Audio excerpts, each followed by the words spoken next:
Hey, this is Jess here with Skagazine, returning from a month-long break with my co-host Eric and Punk Rock Hello. Ryan. What's What's Hey, up, up, Jess. guys? everybody? How are you, Jess? I'm great. How are you? I'm doing good today, doing very well. What have you been up to for the last 4 weeks? Me? Not a whole lot of shows, but I did take a trip out to Cali. We'll get into that. But first, I want to hear about what Ryan's been doing because he's had some ska shows going on, I think. I got to go see K-Man on the 45s on Saturday. My buddy Jump Out Joel had a banner made for him, so we were waving the Michigan Ska flag and K-Man flag at the same time. It was my first time at Parts and Labor, which was it's a very small, intimate venue, so that was a good time. My buddy Justin Bueller, the ukulele punk, opened up, and then Treehouse Rivals played, and then got down in the pit with us, and yeah, it was a really good time. I have not seen Treehouse Rivals. They were both killer bands. Yeah. Treehouse Rivals just kind of got back into it. They're on a little bit of a hiatus, I believe. They were supposed to Yeah. play Splish Splash, but the lead had hurt his back. So Oh, okay. So they're from Detroit. They yeah, are. They've done ska nights at the bowling alley before too. and Nice. K-Man and 45s are your Montreal version of ska, and they put on a killer show. Come to find out, my cousin worked with them. They were really good friends, which was a big surprise because I don't Hmm. know, small world. I guess 6 degrees of separation. Absolutely. They're great people. We saw them here at Broken Goblet, I don't know, 4, 5, 6 months ago, whatever. They were great.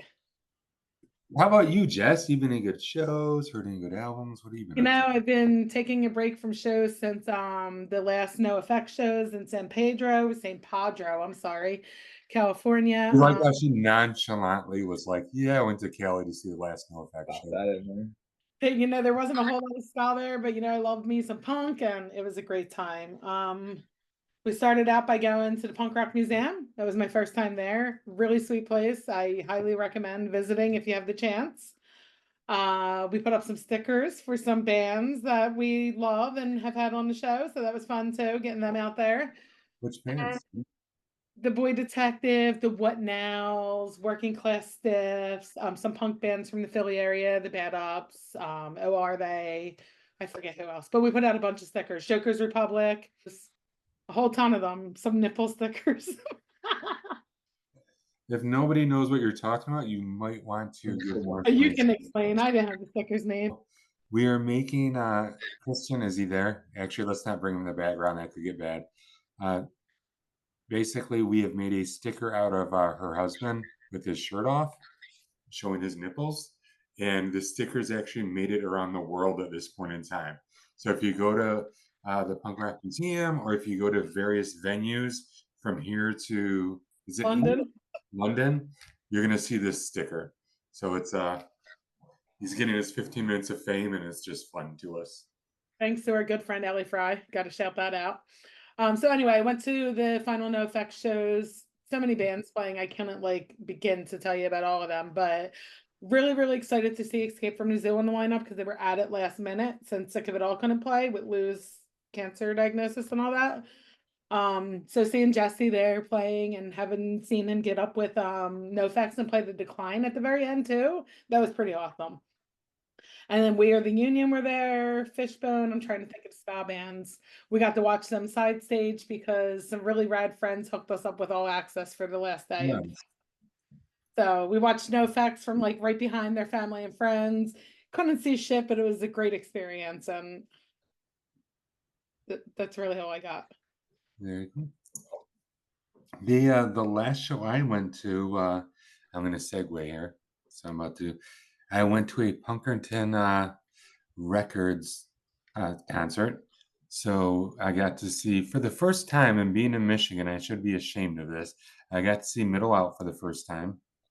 So yes, here's where I put my disclaimer. They're not ska, but they are a very loved band here in Michigan. Claim to fame. I went to their music video shoot. I was one of two people who didn't actually make it into the music video. I will not be offended by that. It's okay. why do you find that funny? But I was there, right? So I experienced middle art history and got to see the shoot, what did we name her? The mannequin. The mannequin had a Quinn. thank you. Thank you. Everyone knows that name way too fast. Everyone's like, yes, we all love her. So I got to hang out with her. But I finally got to see Middle Out, and they're just fabulous. I discovered a new love of music. So Modern Angst, I had never heard before. I had never heard of them before, and I just thought that they were amazing. Bought the T-shirt, and we're listening to them. So if you want to listen to a band that's not ska but is really good, listen to Modern Angst, guys. Are Well, they and there, Punkerton? Go ahead. I hate to interrupt, but Go ahead. some of Modern Angst stuff is very, very, very ska punk. I can't remember the name. The Landlord song is very. The Landlord is, yeah. Don't tell the Landlord. Very, very much a ska punk song. I am not familiar at all. I will be checking them out tomorrow. I was not, honestly, until I went to the show, and then they were just that band that I walked away with, like, listening to on my way home that night. So I love them so much. And then, of course, one of our favorites, Boy Detective, was there, and always a great time. This time, I was not the only one laying on the floor with them, so it wasn't as awkward as the last time I went and saw them. Brandon, I'm gonna bring you into this. So, you've obviously seen the band, and they do the lay down, and we call it the cuddle huddle during their last song. Are you familiar? So I actually wasn't, because the only other time I had seen them was at Forest Fest, and I was stage managing that day, and I don't remember if they laid in the wet grass during the torrential rainfall at Forest Fest. So no, I had never seen that. I was not familiar with it. So a couple times ago when they played Splish Splash, it was like the biggest little huddle of people you've ever seen with them. Okay, so the next show they played at the Tiki Lounge of some kind, and so I jump in and I cuddle up with Benny. And I'm like, oh shit, I am the only one laying down here with the band. I'm that guy. But you know what? I owned it and loved it. But at this show, a lot of people did. I think there's a video of it, right? Yes. Why am I asking you, Jess? Splash Bash, there was a video. I don't know about this other show. There was. And I think we all know Boy Detective is such an amazing band to see live. I think they almost make it hard for other bands. I really think when I saw them with Save Ferris that that had to be intimidating. Like, Save Ferris brought out their A game that night, because you can't beat Benny going like 2 half floors up with the mic in the middle of the crowd. The energy that they bring and just the love that they bring is amazing. So that was my last show. And speaking of Boy Detective, they are on the Punkerton label. And as we have tonight, our guest tonight is Brandon. And Jess, you want to take me away? Yeah, sure. We're happy to welcome back for our first guest after our break, Brandon. He is the founder and owner of Punkerton Records out of Columbus, Ohio, and some great vinyl coming out on that label lately we want to talk about. Welcome, Brandon.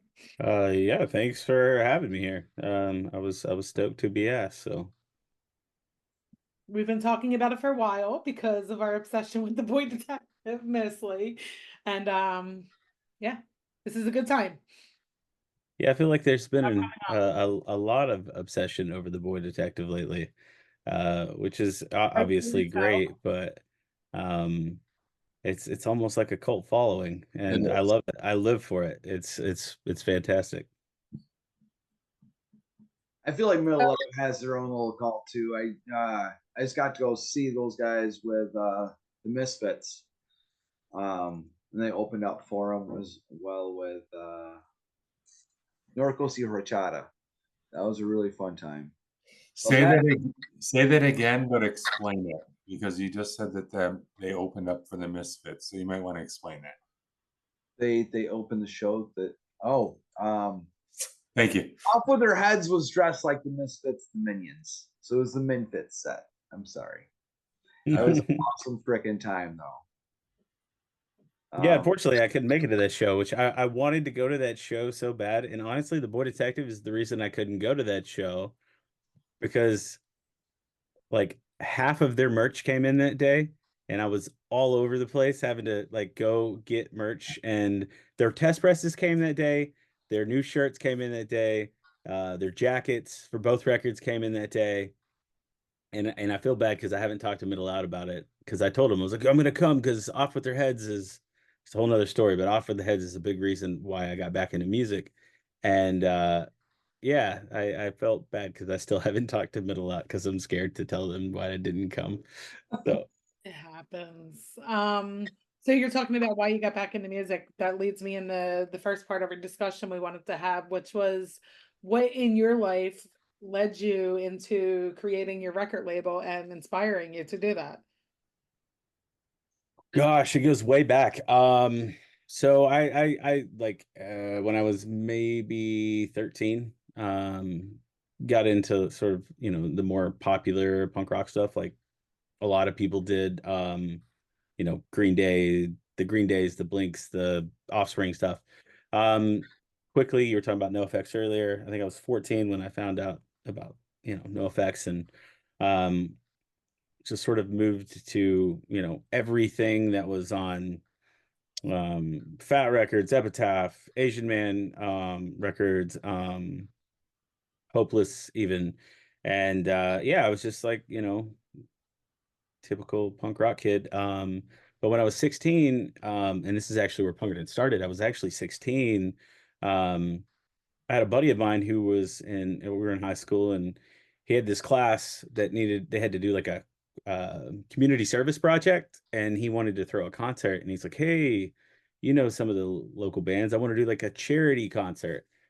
Can you help? And I was like, sure, this will be fun, you know. And so we booked like this sort of like outdoor pavilion and got all the local bands and did first charity concert, and it was such an overwhelming success that it like set me up for failure. Um, because you know, when you're like, oh, this was so easy. I think I had like 250 people show up. It was a canned food drive, so it was a free show, but like still, you know, there were 16 and 17-year-olds there. But yeah, we had like, I don't know, 400 canned foods, and I somehow convinced Papa John's Pizza to come out there with like a little gazebo or whatever you call it, and donated like 20% of their pizza sales to this charity organization that it was for. And like I said, it was a resounding success, and that sort of always stuck in my mind, you know. And I did a few of those again, just as successful. And then I turned 18, and you know, I sort of, it wasn't really a record label, it's more of like a promotion company. We did like little demo CDs of local bands. This was down in Texas, where I'm from originally, and there wasn't a lot to it, but I shelved it for, gosh, 2004 all the way to 2020. And then of course that's a whole different, getting back into it was a whole different thing. But yeah, I you know, went off to college, joined the army, went off to college, all that stuff. And yeah, I was married for like 9 years, and I just separated, and I hadn't been to a punk show or a ska show or anything in like 8 years. And Off With Their Heads, who I was a fan of, was playing in Columbus. And like I said, I was separated. I met this girl on Tinder who liked punk rock, and we went to go see Off With Their Heads, and I was just like blown away. And you know, Ron Young, man, he killed it. It was a really good show. Um, and yeah, that was it. I was like, sweet, this was 2019, like the very end, and I went to like a string of shows as often as I could. And then of course, you know, the winter happened, and then immediately after that I had all these shows lined up, and of course we all know what happened in 2020. But yeah, so it's really sort of how I sort of got back into music after not going for about I don't think I went to a show for like 8 or 9 years. So, but then we talked pre-interview or pre this, like earlier today, about why Punkerton itself started, but it's like super depressing, and I didn't know if it would be okay to talk about it, but um I figure why not, we're here. If anybody's interested, otherwise I can just segue. The two of us are. Okay. I think all our listeners, all tens of them are probably interested too.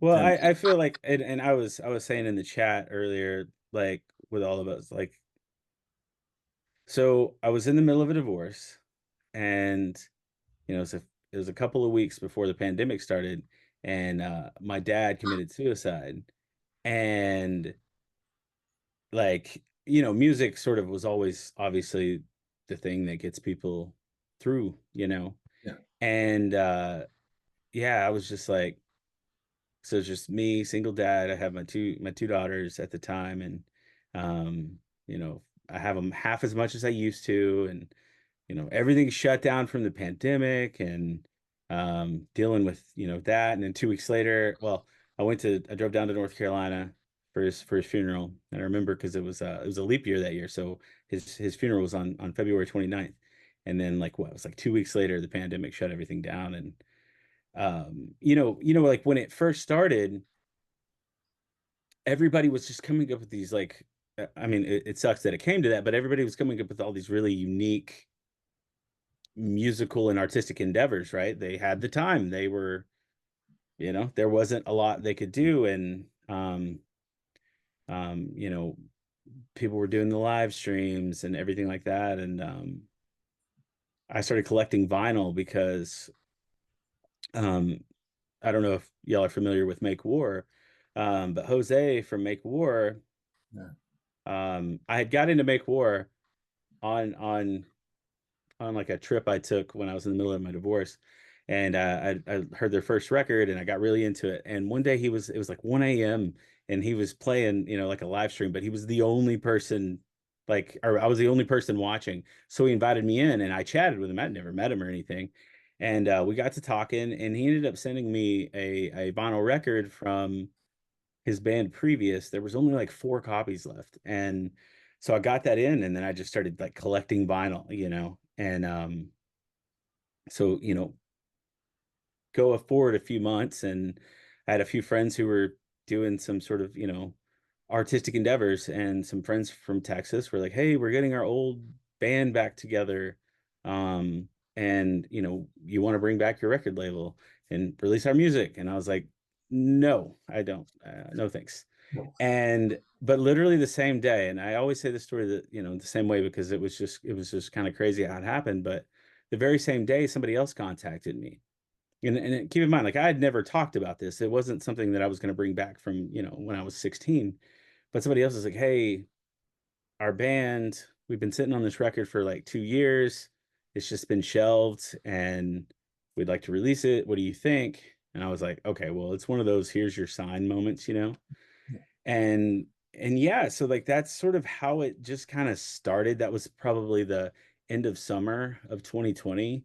And I started sort of exploring what would entail. I had these books from, you know, 15 years prior, like how to start a record label and things like that. Because I had no idea. And then so like I read all these books, right? And then I started doing some more like sort of online research, realizing that all these books that I just read are completely obsolete now.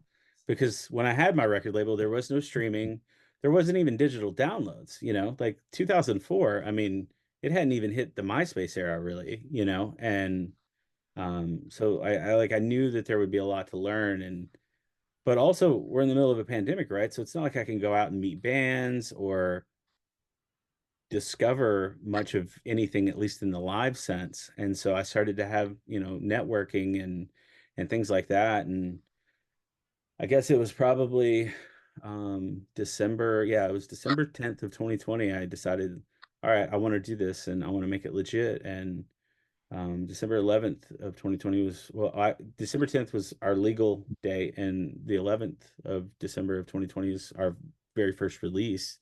And it was just supposed to be a hobby, you know, it was supposed to be mostly digital, maybe CDs or something. And I guess by mid 2021, when everything opened back up, um, it started getting sort of, you know, it was I got to do a lot more and things like that, but it still wasn't supposed to be like a what it is now. it was just supposed to be a hobby of me helping my friends, maybe, you know, some people I meet, but nothing, certainly not vinyl records. That was never on my radar. And it certainly wasn't, you know, signing half of Detroit, like, to the label. Like, you know, I'd never even been to Detroit. So yeah, no, and that's where it started. And then it just kind of grew from there. And, you know, I would make different connections with different people. And, you know, I guess that's the one thing I would definitely pride myself on is, you know, connecting with people and networking and I sort of have this saying where like there's sort of beauty in not knowing what you don't know. And I've had to figure it all out. I've never worked for anybody ever really in that sense, like in the music industry, and, you know, trying to figure out the legality of it all and the financial aspects of it all. And, you know, what is a record label really supposed to do, especially now?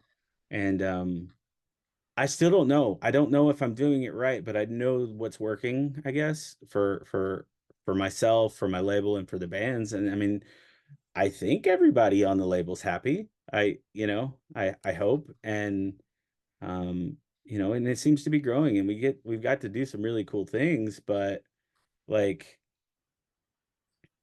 there's still always that fear, like that imposter syndrome, you know, like, what are we doing here? I was just going to release a couple of digital things. And, you know, but yeah, I mean, that's really all you know, as far as the beginning and how it started, and, you know, why we kind of, or I say we, I refer to Punkerton a lot as we, but it's literally just me. It has always been me. I mean, I have help, obviously. Like, I don't want to take that away from people who have helped, but as far as anybody who makes any decision or has any financial responsibility, it's definitely just me. So, I think too, in the world of streaming, because that's where we live now, vinyl has made quite the comeback. As somebody who runs a label, do you see that sticking around, or what are you looking? Is there anything you're looking at as the next thing? Because I don't know if cassettes are going to make the same comeback as vinyl per se, in CDs or CDs. What are your thoughts on that? so I've learned as of late, actually, thanks to Andy Pohl of Tsunami Bomb, but also Sell the Heart Records. He's sort of my go-to if I have a question. I call Andy. And we were talking about it, and like vinyl records took a 33% hit this last year as far as record sales. Now, is that going to affect people on a smaller level, or is it really mostly impacting, you know, the bigger bands? Well, the bigger bands probably aren't going to notice it anyways. Not really, not much. Um, but I mean, I don't know how I don't know. I mean, if your band is doing well, I mean, it's safe to say the last few months have been the best in sales for Punkerton as they've been. I mean, we've sold more records in the last 3 months than we have in the last 3 years. Really? And, you know, a lot of that has to do with, I think, you know, obviously the roster's growing, but, you know, I think just the types of bands that I'm working with who are really hustling and really pushing it, and things like that. As far as cassettes, okay, so Benny, Boy Detective, he wants cassettes so bad for He did one. exhibition. Yeah. And I told him, I was like, Benny, we can do cassettes. If you sell out your CDs, we'll order more CDs and we'll order cassettes. And then when you know it, like they're doing pretty well. So we might have some cassettes soon. I've never done cassettes though. I've had two Detective cassettes, to be honest. Yeah, boy, cassettes. Well, see, and he was talking to me about that. And the thing about cassettes is, now that we have distribution, there's this really weird balancing act that I have to do with certain things, that I'm not necessarily a fan of. But it's sort of part of that expanding and growing thing. And so, like, if we do cassettes and it's, you know, it's official and we've released that cassettes, then the distributor is going to be like, hey, where's our cassettes to sell in stores? And so just got to be kind of careful with all that. But that being said, let's talk. Let's get some cassettes out, because I don't even know who to go through. I've never done cassettes. I think that would be awesome. CDs though, and I found this ever since I started distribution. Because I don't know if anybody was tracking, but this was kind of a big deal in the Punkerton camp the last 3 weeks, is we're literally everywhere now. Like the Best Buys, the Amazons, the, you know, all the records, Tower Records, all the indie record shops that use our distributor. So like worldwide. And I didn't know this, but CDs do really, really well in Japan. In Southeast Asia in general. So like, I don't know how CDs are doing worldwide, but I know that I've never had to reorder CDs up until 2 weeks ago. And that's actually Half Dizzy, who's on that Split album with the Boy Detective. People want their CDs in Asia, and that is awesome. And yeah, so I don't know. If CDs sell, that's great. You know, we're always gonna have something, because I still listen to CDs, you know, so sorry, that was a long-winded answer to your question, but No, that was awesome. So I got a lot of good problems to have. Yeah. I'm sorry. Sounds like you got a lot of good problems to have. Like having to reorder CDs and missing a show because you've got all this merch that's pre-ordered coming. Well, yeah, and I don't want it to sound like I'm not completely grateful. Admittedly, I have been just swamped and overwhelmed. I put a call out looking for a partner for the label. I needed someone to help me. And I don't know, like 3 months ago, I got 150 emails, people looking to be partners. I weeded it down to about 75, because most people started the conversation off with, how much does it pay? And I was like, okay, let's go ahead and, yeah, it's not that I don't want to pay, but like, if that's your first question, that's not really the approach I want, you know? So I was like, all right, I'm going to get all this. And then distribution came, and I was like, oh no. And I had to take care of that. So I kind of pushed that to the side. And then the same thing with like, I put a call out for social media help, like, I don't know, a month ago. I kid you not, like 200 emails and messages about someone helping with social media. I've been so busy that I haven't even been able to get to them, and I'm just like, and it's kind of overwhelming. And I told Benny, I was on the phone with him from the Boy Detective right before this. I was like, hey, I need you to come down this week and help me put stickers on all these vinyl records, because I've got about 1,500 that need to go on your records, please. I was mostly just joking. I don't expect him to actually drive from Detroit, but no, probably not. He's got stuff going. He's busy. He's a busy guy. But yeah, no, I mean, they are good problems to have, and I don't want it to, sound like I'm ungrateful. Like, I'm very blown away. But at the end of the day, like, people are, I know that people are there for the bands. The bands are doing killer jobs, and my job, I guess, is the label. Maybe it's not my job. Maybe I'm just doing it, but it's to facilitate that for the bands, and help get their voice out there and get their music out there. Like, me personally, I don't play any music. I am not musically inclined whatsoever. I have no talent, but I love music so very much, and it's helped me get through the worst of things, and that's sort of my thing, and anything that I can do to get bands' music out there. I don't want them to ever feel like I don't appreciate what they do, and that I'm not taking what they do serious, because I understand, to them, this is their baby, this is their creation, and honestly, it's my responsibility not to fumble that. We had a lot of growing pains with this distribution, more than I could have ever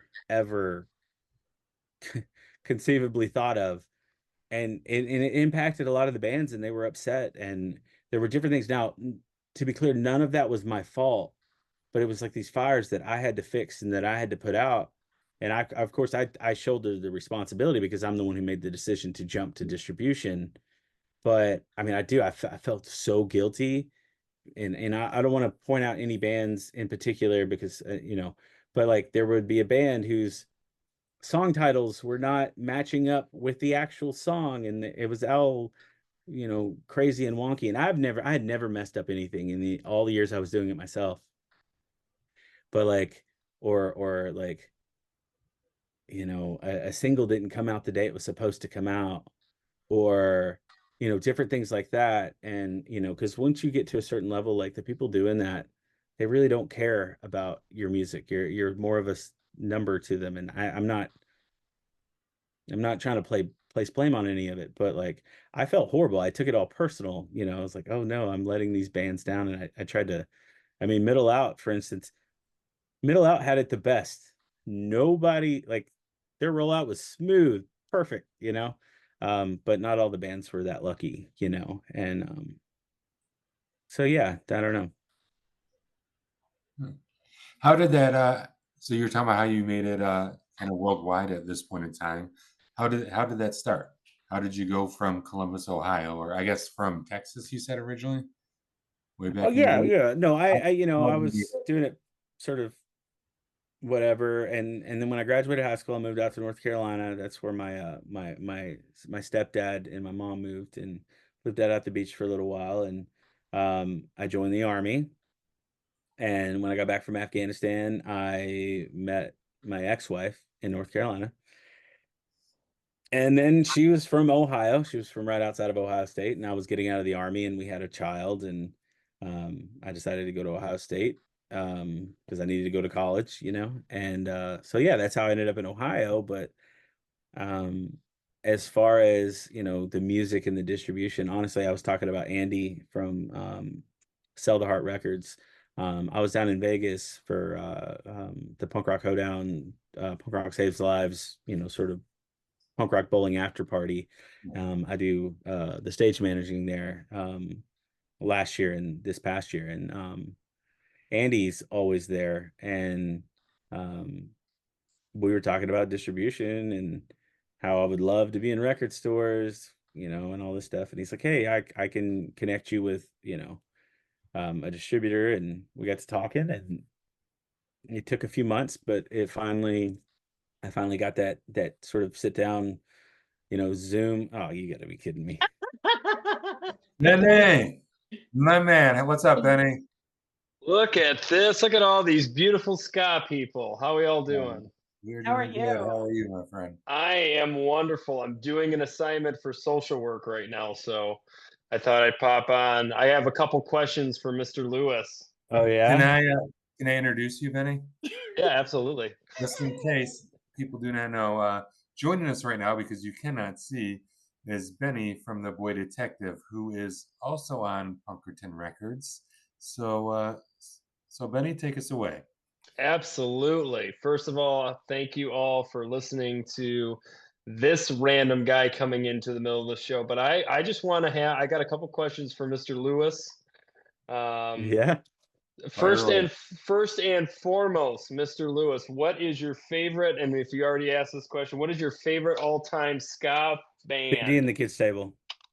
Easily. Big D and the Kids Table. Yeah. And of course, Checklist is probably your favorite song, right?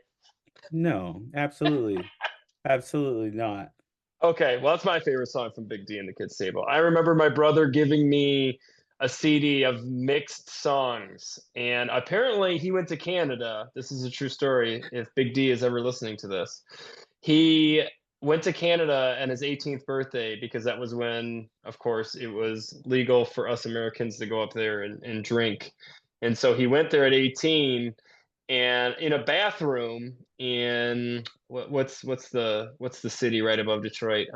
Can't think. My brain's not working. It doesn't matter. In a bathroom in a truck stop, my brother Chris met all the members of Big D and the Kids Table taking a piss, and that is a true story. And my brother goes, "Hey, I think you guys are Big D and the Kids Table," and they all went, "Yeah, that's us." What a weird story. My brother has a lot of those weird stories, but that's so anyways, he gave me Checklist, and that song just, oh man. And then that LAX song came out, and I loved that song too. But okay, second question, sorry, because we're going on a tangent here.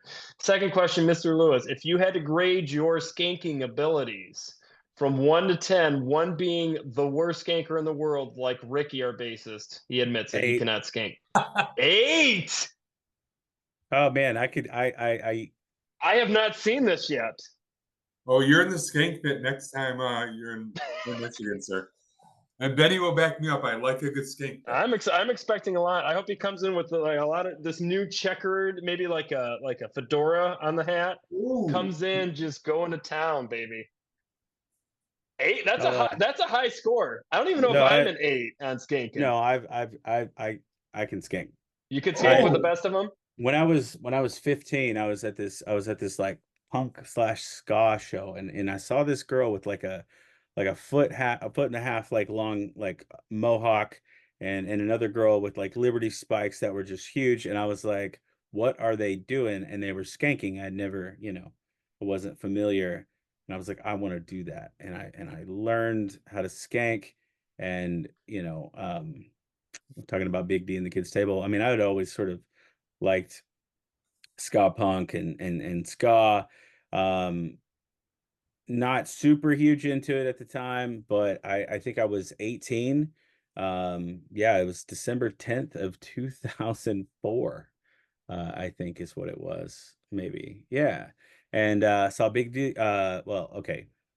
Voodoo Glow Skulls were playing with Big D and the Kids Table, and Go Betty Go, and this other band that I don't really, anyway.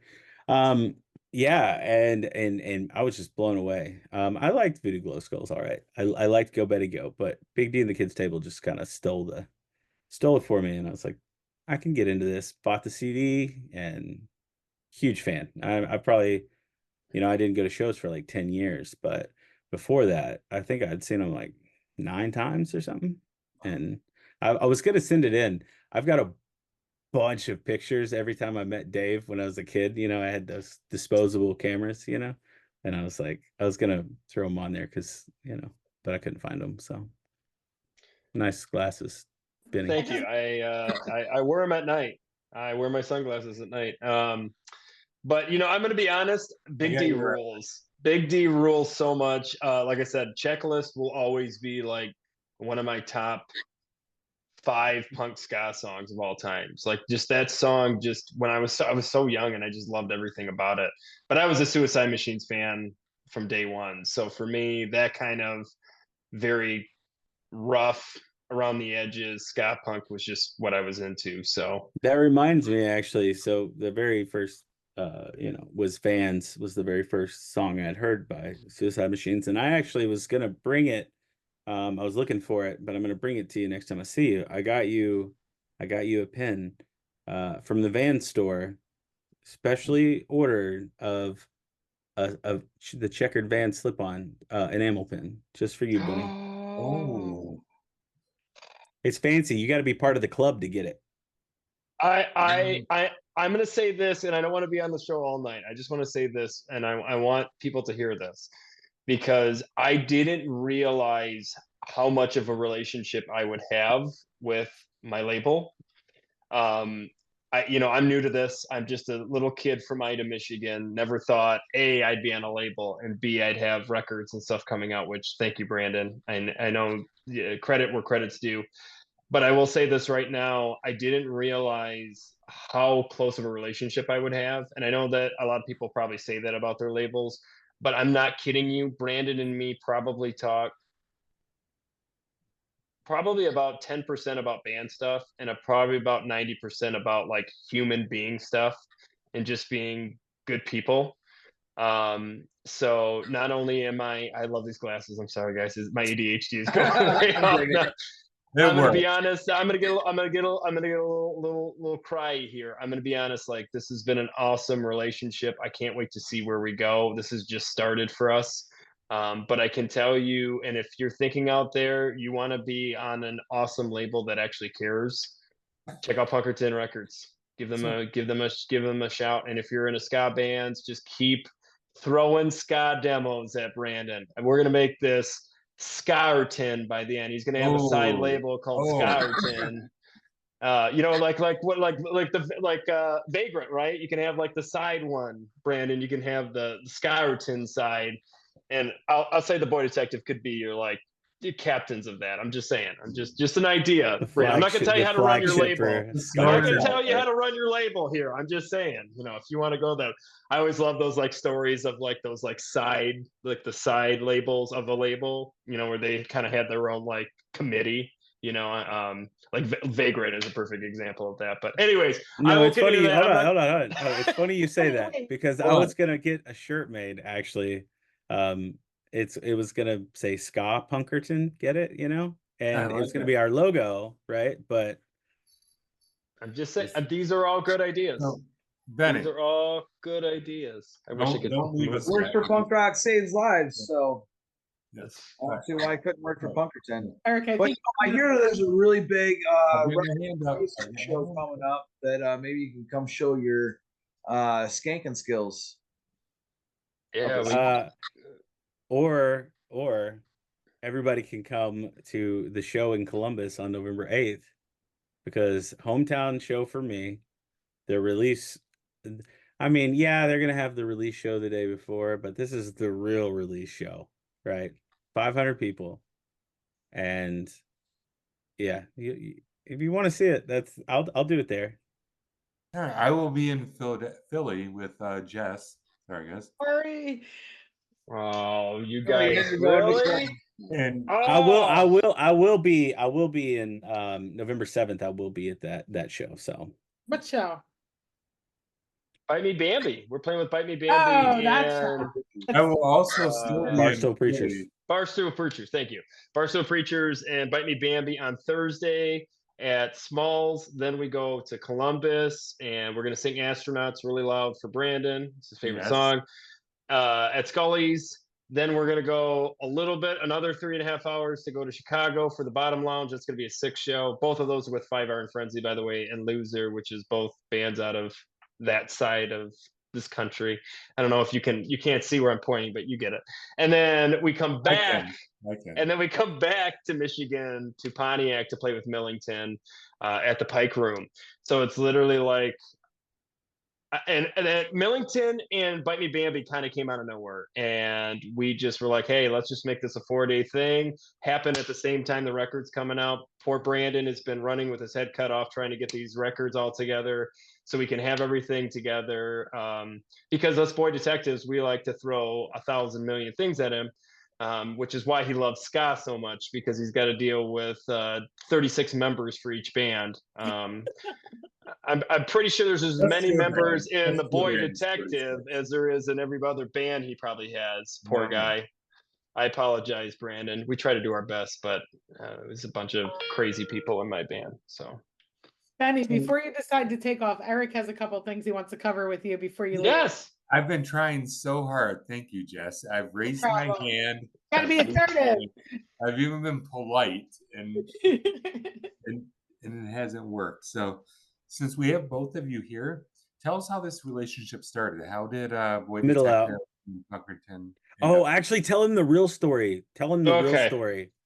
I mean, All okay, right. Middle Out had a lot to do with it, but the real story, is absolutely wonderful, and it actually will define probably Brandon and I's relationship for the entirety of what we do. Basically what happened is the Boy Detective started actually writing really good music, and we started playing some awesome shows.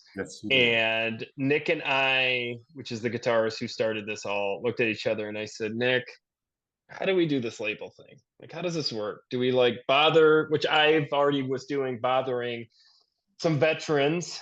Poor Jay Navarro got a lot for me at that time. And he, their advice was just do what you usually do. Don't overthink it. Just do it. Send in whatever, however you want to do it. And I'm like, okay, well, we're the Boy Detectives and I'm Benny Capal. So I'm going to do something over the top, which Nick Good always hates that I do. So I sent out emails to labels, but instead of just emails that would just give he's got it. He's pulled it up. Oh, Can you read it to us? I sent him a case file. He said, all right, I'll just read what he wrote and then we'll talk about the rest because it gets really, really long. But I got from Benny, it said, case 1132 from the desk of lead detective Benny Capal. out of curiosity, am I saying it right? Because Siri says something different. Is that how you say your last name? I It's asked that Kapal. when I It's interviewed him. you guys are one. You guys have not said it wrong. It's Kapal. That's what I thought. Kapal. Yeah, you're right. No, it's not All right. Kate Paul. I hate All right. So, her. Mr. or Mrs. Again. Punky Punkerton, to whom these notes get corresponded to, don't let this band be another cold case. We got a new album recorded. Art, he didn't spell theft right. He actually wrote Art Theft, released January 1st, 2024. Also, feel free to listen to Band from the Bathtub and other albums. Now, I would say probably between 50 and 75 submissions a month. I can quickly eliminate a lot of them just because they're not necessarily the genre, and then they're not, they just something doesn't fit about it. But then it comes down to a small amount that I even really kind of get to comb through. He could have sent me literally any sound in the world, but because of that, I just had to kind of see where this whole thing was going to go. And I wrote a really long reply and ended up with I had AI do it because I didn't care because it's not a real thing. But there's a little note on here after my long speech that says, "Let's talk." But it was all in like the cryptic neo noir 1930s 50, like that was my response. Nice. One day we'll make this all public, but and he responded in kind. We did that a couple of times, and then finally I after I actually listened to their music, I was like, all right, let's legit have a conversation. And so we did. We talked, and but honestly, one day when we publish this in the back of a greatest hits album or something, like it's classic, honestly. Nice. I was very much appreciative of that because I get a lot of really dull submissions. For anybody who's listening and don't be dull. Don't mass emails, that's cool and all, but give it some flair, some individualism, something unique, because 9 times out of 10 whoever's behind that is probably not going to listen to it, and not because they don't care or because your music's not good or because whatever.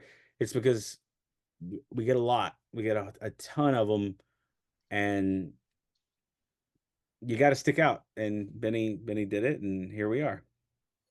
It was honestly, it was so much fun even before we were on the label, because he's making it smaller than it really was. We were literally writing a whole story, a novel. We could have kept it going, but it got to the point where him and I decided, okay, we really need to have an actual conversation instead of just this detective trying to find this person that's looking for him. Oh, it's a beautiful story, guys. Oh, I'm dying right now. I haven't good. thought about this. I haven't thought. I mean, what was this? When was this? When was this? January? And then the second part of that story February. was is middle out.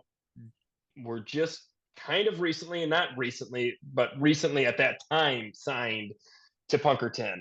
And we knew them obviously because we were playing with them. So I did my due diligence and called them, and right from the start, they said you'd be silly not to sign for Punkerton. So honestly, I got to give Middle Out credit where credit's due, because they spoke very highly of not only Brandon, but they also spoke very highly of, hey, we're also going to be selfish about this. And if we want a Detroit band also on this label, it's you guys. Because obviously, if you guys are on the label, that means it's going to make people listen to our stuff more too. So it was honestly, it really worked out well. And I mean, I couldn't ask for better bandmates. Middle Out is just, they're wonderful peeps, and they were honest with me, and Dan has been in many bands on many other labels, and he just was truthful and said, "This is if you want my honest opinion, this is where you guys should be right now." So like I said, and I'm sure Brandon's given, got a little probably emotional with Dan on that, because that was really cool of him. He didn't have to do that. He could have said whatever he wanted, or he could have not cared. And he really cared about both sides of us. It wasn't just Punkerton. It wasn't just the Boy Detective. It was very, so thank you, Middle Out, for being so honest with me back then, because it has worked out, and things are going to go crazy here the next 2 weeks. And Yeah, the next 3 weeks are going to be absolutely What's bonkers. happening? So, Benny, back me up. What was my prediction for you? Do you remember my prediction? You said September. By September of next year, Boy Detective is breaking out huge. That has been my prediction. 2025. Was it 2025? I'm giving you the supernova, actually. Is why. Oh, yeah. Oh, that's right. You said 2025. You're right. So I got a year to procrastinate. But what's happening in the next 2 or 3 weeks? Can we fill everyone in? Yeah, Oh my gosh, we have so going much on? going on. We have so much going on. I can't give all the details, but I will say this. This summer, our goal is to hit a studio and come out with an amazing LP, probably the greatest ska punk album of all time. Just Could be, but I think more so they were talking about what's happening now. I thought it was the next Right year. now. Right now. Sorry, Brandon. That was not very good of me. What is coming out right now is we are coming out with Exhibition, which is amazing, because what we decided to do, and Brandon was cool enough to allow us to do this. I don't know why. He just believes in us for some reason. We had our already EP of Band from the Bathtub and Art Theft that came out this year, and we decided what cooler way than to have both on one amazing LP. So you get 14 songs, one of Band and one of Art Theft. Now here's the even best part. When we originally did Band, we didn't have the horns 100% in the band. So we have electronic horns on Band original. So what did we do? We thought that's not fair to give you an Exhibition without putting real horns in it. So we went back, put real horns in the Band. So when you get this, you're getting Art Theft in its entirety that was released this January, but you're also getting a new improved version of Band basically this year. So you're getting the new improved 14 tracks.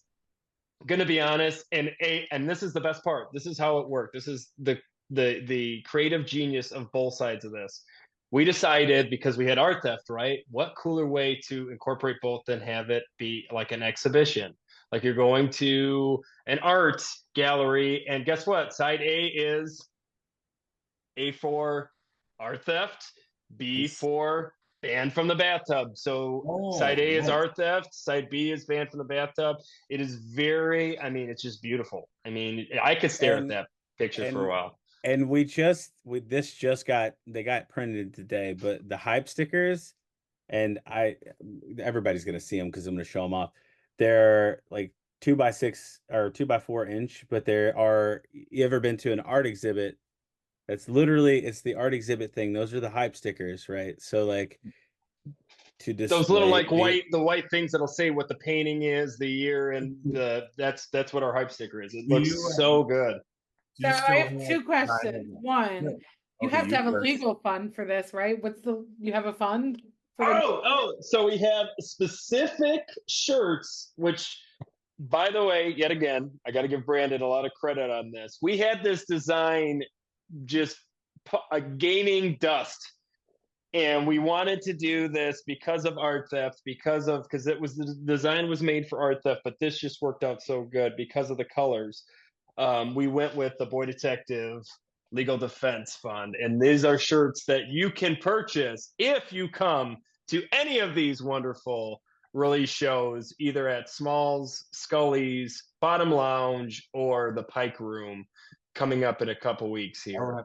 I do have the whole collection of your merch, just so you know. I have the whole collection. Eric, you do not have the full collection. Whoa, that sounds like a challenge there, Ben. There's more than just that, but you'll have to come to the shows. You'll have to come to the shows. There's a lot of stuff. I had two questions, Eric. You kind of cut me out there. No, you cut me off with your two questions. I had a question. Whatever. My other question is for Brandon and for Benny. I know you both have the test press. I want to know, how the fuck does it sound? Okay, actually, I want to say first. So, I am in the pressing plant, which is also a recording studio here, and I'm playing. I've never had a test press that's been bad, ever. So I had a lot of faith in it. I go down into the studio. I'm listening on world-class equipment, this record, and I start hearing this beeping sound, and I'm panicked. I'm telling the band, I don't know what this is, guys, but like in the middle of the second song, there's this beep. So the whole time I go back to play it, I don't hear it. It turns out it was the doorbell. For the studio was this really annoying beeping, buzzing, but not like a doorbell. It was intentionally made to sound like awful, to get, anybody's attention. And yeah, they sound fantastic. Very proud of the product. Uh, it's amazing to all of you. It is amazing to finally, in over 20 years of being a musician, in quotes, being able to have something that could possibly be bought from some 17-year-old couple weeks from now in California or in Texas or in just, what is this? What is this exhibition all about? And just remembering what it was like to open the CD jewel case of Definition by Destruction and putting that bad boy in my anti-skip CD player Walkman back in the day, and just like imagining somebody doing that with my voice hitting their ears, like, oh, I have it. Thank you, Brandon. Honestly, thank you. That's all I can say to that. I know it sounds cheesy, but like this is the wonderful, humbling part of being 36 and just starting this journey, compared to being an 18-year-old that doesn't really understand the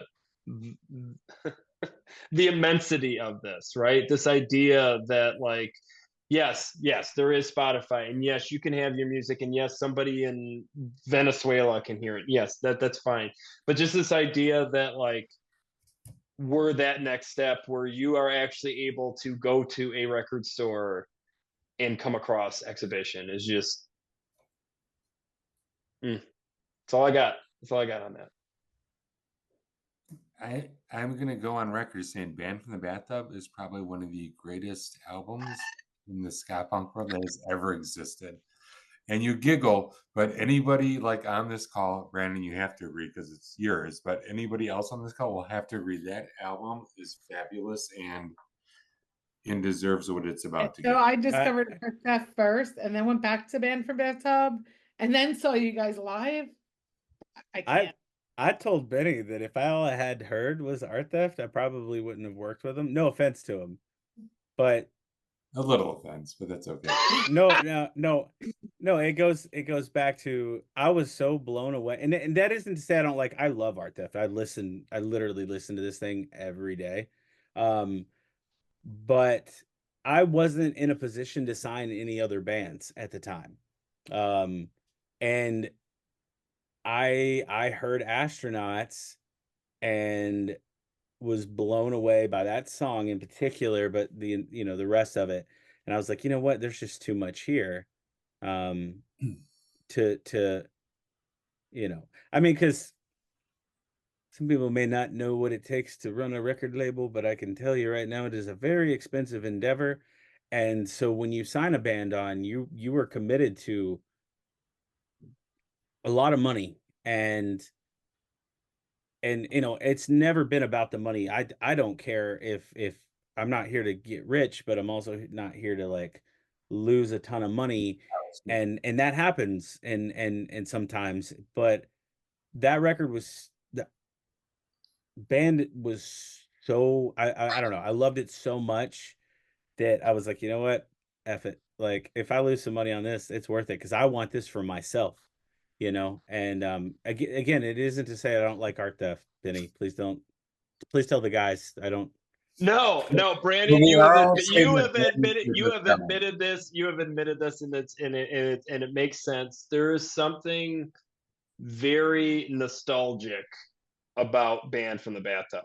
There is something about the spirit of the Boy Detective that just comes differently through the speakers for band than it does Art Theft. I think Art Theft, in my opinion, I actually like Art Theft more. But the thing is, Art Theft is an album I think you need to listen to a couple more times. You know what I mean? I think Art Theft takes a little bit of diagnosing before you can really get to it, where Band is a very easy listen from the first time you spin it.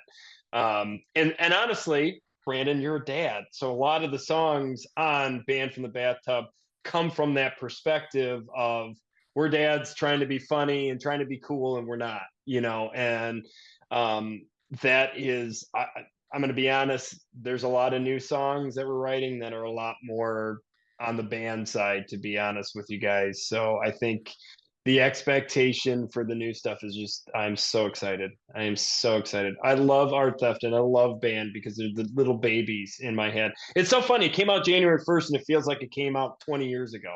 You know, that's how this music writing and stuff. And I got to be honest, Nick Good, he knows how to write. He knows how to write songs. He gives skeletons, and then I have musicians. So even the skeleton that Nick's presenting after Jaredon and the horns get to it, and after Zach puts his drum spin on it, and Ricky, oh my God, his bass ability is just incredible. I agree.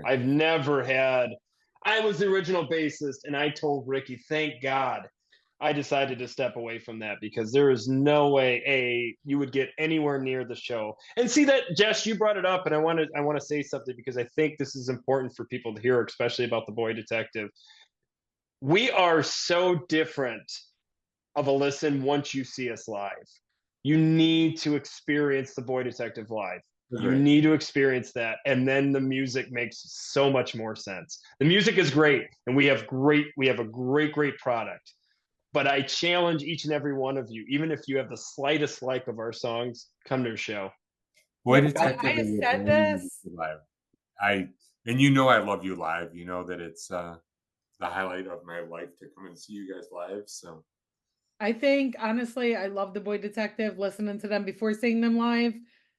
But did they even make my top 10 at that point? Probably not. I saw you guys live and you're like top 3 for me. I did, yes. I But was- I'm not like for months be like, you need to come to Detroit. You need to see this band. You need to come He to Detroit. did. Eric persuaded me. So that's actually a funny story, because I was just talking to Benny about this. We actually have an idea.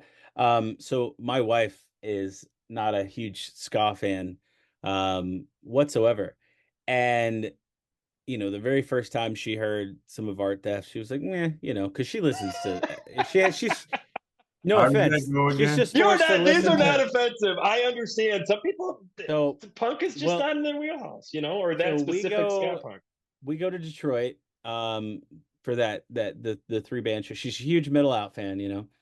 And after the show, she's like, you know, I don't really like ska, but I really like the Boy Detective. Yes. And you know, me and Benny were just talking about, you know, possibly getting a shirt made that's very similar Dude, to that. I swear to God, if you had, I don't like ska, but I like the Boy Detective. It would be such an awesome shirt. It would be such an awesome shirt. It really would. My husband is not a huge ska fan. He likes more of the ska punk and the heavier stuff, and he plays you guys more than I do, honestly. Oh, I tell Eric all the time, like, I think he's a bigger Boy Detective fan than I am, and I don't know how. I did have to buy a shirt and send it to him, just so you know, guys. Yeah, for his birthday, he wanted a shirt, and he had to send it to him. Hey, Benny, I don't know how long you can stay here, but I feel like we got to talk about that one other amazing thing that's coming out here in like a week and a half, and I don't want you to miss out on that conversation as well, because Definitely on our. because that 7-inch is. oh. Yes. Benny's like, I don't know what the fuck you're talking about. Listen. In fairness, I was doing social working homework, so my brain was on an ethical dilemma going on. So I apologize, but this is even more of an ethical dilemma if I don't say this. So we have a 7-inch coming out with Half Dizzy, and if you have any love for either, let's be honest, the Slackers or Suicide Machines, Jay Navarro and the Traders, any of that, you are going to love the 7-inch, because it is literally incorporating 2 new punk ska bands with their predecessors. And it is a wonderful listen. Obviously, we did ours with Jay Navarro, which I've already talked about this, and Eric, which, by the way, my heart goes out to Eric. He just had a heart attack. We're actually selling some variants that specifically proceeds will go to him and his family. So if you haven't, check out. We were going to talk about that, and you just overshadowed. Sorry. I have to, or else I'm going to feel bad. So, so get out there if you haven't. Check out Punkerton Records. You can buy the record through there. But they're coming out. It's going to be absolutely wonderful. There's some amazing variants. There's amazing, and it's just it is a cool. The 3 songs on it, the 2 from Half Dizzy, which is the same song, but there's like a remix, and then ours is just I don't usually say this. I've never said this about any release. I don't put, maybe in my head I might say, oh, this album should be considered for this, or this album should be considered for that. I would put this 7-inch up as, I mean, and I'm being 100% serious, and I don't want this to sound in any way, but this might be the best, not just like ska punk 7-inch of the last decade, but it might be up there in the top 7-inch of the last 20 years in any genre or subgenre. I mean, again, like Benny stated, like we've got 2 up and coming bands with legends, and the way the whole thing came about, as luck would have it, we did the Half Dizzy. I'd met Vic in Vegas in 2023. My buddy Cody at Asteroid Mutant Records out of Vegas had introduced me to Vic, and we started talking, and Dan from Half Dizzy was like, hey, we've got this song and we need a feature. And we asked so many people if they wanted to do it, and they all said no. And I was like, well, who do you want? You want me to I can ask bigger names if you want. We weren't asking anybody huge to do it. It was like our friends and stuff. And I was like, hey, you know what? Let me text Vic and see if he'd be interested. And he was, but he was on tour, and that single was already essentially scheduled to be released for Halloween because it's a Halloween type song. And but Vic was in Brazil at the time, and he flew back and got those vocals knocked out in 2 days and had never even heard the song. And we literally got it mixed and mastered and prepped 8 days before the single was supposed to release. And he and Dan had been talking about wanting to do a 7-inch for a while. The remix is done by another New York native. He's like an EDM, techno, dark EDM. I don't know exactly what you would call his genre, and I hope that he doesn't get offended, but Destroyer. I like it personally. I think it's fun. But he's really into dark themed. If you go to Destroyer's music, it's all this very 80s horror film inspired music. And yeah, he had this remix, and I was like, oh, this is awesome. And originally the original plan was to have one side be that and one side be the remix of the Faceless. And then, when you know it, Boy Detective's got this song that they have with Jay and Eric, and it just fit. It does. I mean, it's not necessarily a horror song or a Halloween inspired song, but it's got the word cannibal in it. So, And it talks about cheesesteaks, which it does talk about Philly cheesesteaks. And Benny, yes. Seeing Boy Detective live doing that song was like a spiritual experience. That I've seen it, and it is amazing. I got some good footage of that last show of you singing that. Yeah, it's a lot of fun. Hopefully, we can get Eric and Jay to do it with us soon. That would be Yeah, even. like you just need to show up at This Is Not Croydon Fest. I already told you this, but you don't listen. You're gonna get You don't Benny fucking listen, banned Benny. for this. You're gonna get him banned for You have a free. place to stay. Just show the fuck up and do the song. See, what I want is I just want a show with 4 bands.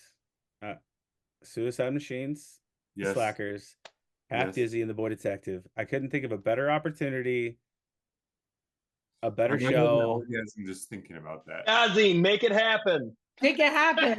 What can we do? We can do that. it. That'll be our Just first do episode it. show. Give Jay a Honestly, Our powers combined. real quick, I'll tell the last story and then I'll get out of here because I want you guys to finish up with Brandon. But when we went in the studio, because Jay invited Nick and I to come sit with him when he was doing his part, Eric could come down to our place in Toledo, so he did. But we went up to Detroit to do Jay's part. And going back to like Vic, like these are like masters. Like he came in, he's like, yeah, I listened to the song twice, what do you want me to do? And I'm sitting there, I'm like, you're asking me what I think you should do? And then so like I kind of give him an idea and he's like, oh, that sounds cool. He's like, do you mind if I do my own little like reggae ska thing? I'm like, yeah, that's fine. And so we get to the end, and that end of that song, he has to hold a note, like he has to hold one of the Benny notes for a long time. And it took him a couple times because he just didn't have enough oxygen. And he was just making fun of me and my cute little baby lungs the whole time. And I just was laughing so hard because there was a point where Eric was recording. So Eric records through his studio. And he was like, Ben, why don't you just go and show him how it's done? I'm like, no, I do not. I am not going to walk in and tell Jay Navarro how to do his part. But Eric likes to like push Jay's buttons a little bit, and it was just really funny because he's like, well, if you want Benny just to do it, I mean, I think he wanted you to do it, but and it's just like this idea that like it's weird to be standing in a room with somebody and then but be treated like I'm in his band, you know what I mean? I wasn't like these kids asking him to do a song. It was like, no, do you think this is good? Do you want me to do it again? Do you want me to add anything? It was very cool to see. And just like Nick and I are just staring at each other as we can see him in the booth, and we're just like, this is so weird. This is such a weird experience. That he would even invite us to watch him do it, because a lot of them would be like, no, just give me the track. I'll take care of it myself and send it back to you. But the idea that we were okay to be there in that room with him was just super cool. And then he ended up doing a Russian ska song. I don't know if it ever came out, but apparently he's doing guest vocals on a Russian ska song, which we got to listen to, which was really interesting. Saw something about that actually. What's that? I think I saw something about that, but I didn't hear You should check it out because we were listening to a little bit of it. Nick and I are like, this is wild. So I Jess, do want to know, like, how did this song come about? Did you send a really crazy email like you did to Brandon, or what? valid question. Jay's tough. Jay's tough because I know he's not, but he's not tough. Let me describe this. I have a problem communicating with Jay because for me it's like a band boy, like a fanboy trying to talk to somebody. I've passed that stage with Eric. I can call Eric out on his shit now, and I love him. But when it came to Jay, it was very tough. But then it was like he would try to like, dude, it's fine, just like ask me whatever you want. And I remember just like, hey, we have a song, we would love you to do a part. And he was like, yeah, if we can make it work, let's make it work. For Jay, it's more trying to get his schedule to work out more than anything else, because the man is just always like, it's funny, I text him and I'll be like, hey, we got this show, can you come down? I'm sorry, Ben, I'm in Brazil, or I'm sorry, I'm in Japan, or I'm sorry, I'm in blah, blah, blah, blah. So like the first time he was sick or something, and then I was like, oh man, it's not going to work out. We're not going to get this done. And then he wrote me back and he was like, okay, my sickness is gone. Let's get this going. I was like, this rules. So, but basically we wrote the song. We really wanted that, like, cause Nick and I can scream, but like, we can't Jay Navarro scream. Like that's something that's been literally in people's ears since, since Tony Hawk, right? For a lot of people. And so like that was my big contribution. I was like, listen, when it goes into the breakdown, can you just do one of your long wail things? And he's like, yeah, I guess. Yeah, please, that's all I want from you. But yeah, he was really cool about it. He accepted it. Eric was really cool about doing keys. He had a lot of fun with it. In fact, he probably laid down like 6 or 7 different takes of different kind of keys, and we took the best of it. And he's like, honestly, half of this is probably going to be garbage, but I just want to have fun with it. So it was really cool working with them, and I hope we can do that again. So live. We're gonna do it live. It's just getting. We gotta get well. Here's the deal. We are playing a Christmas show that just got announced with Mustard Plug. That is Killer. Amazing fucking show. I saw, I mean, and I can't come out the day after You Christmas. really Killer should Diller, and us in the write-ups, but originally Jay and the Traders are supposed to play, but they let them take a little, like, see if Eric can feel better before they 100% put him on. So the plan was to play it there because they're going to be there. So there's no reason why they can't, you know, they're already going to be there. So.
Brandon. I love you. You guys have a wonderful rest of the podcast. I do got to get back to social working. Bye, Benny. Bye, buddy. Popping in. Bye. Hope to see you soon. So I feel Sorry like about that. not a problem. It would not we would not go on without mentioning we all love Eric Abbey, who has been a legend in our scene. I know from Michigan, and I think around the ska scene and even the punk scene. And he's had a medical emergency recently. And coming up in a couple weeks will be a benefit show to help him offset the cost of that. So there's a GoFundMe to help out Eric Abbey. And there's I'll also post that in the show comments. November and there's also a show coming up where it's going to be a combination of other bands that he's been on and some other bands. And I'm going to challenge everybody. Like, I can't go because I will be in Philly with Jess. I'm going to visit Jess, but I'm buying a ticket to make sure that I'm supporting this. So I would challenge all of our listeners to do that. Even if you can't be in Detroit on that day for that phenomenal show, support this man who is just a legend in our scene and just a great guy overall. Spend your 15, 20 bucks or whatever it is and buy a ticket to this thing, or just go to his GoFundMe and really support this. That is my my stump speech for the day, because he deserves this. And this is what we do. This is what, like, I know we're talking with Punkerton, but this is a ska scene. We support each other and we stand up for each other. It is one big family, and one of our family members needs help right now. So Yeah, I you am know, asking everybody to do this. Go ahead, man. I just wanted to say, like, so I don't know Eric. I've never met Eric. But I know that he's important to a lot of people. And, you know, obviously, like, we just sort of got into the ska scene here and you know, at Punkerton. And but you know, he means a lot, you know, at least in the sense that, like, because I don't know him, he means a lot to the Boy Detective.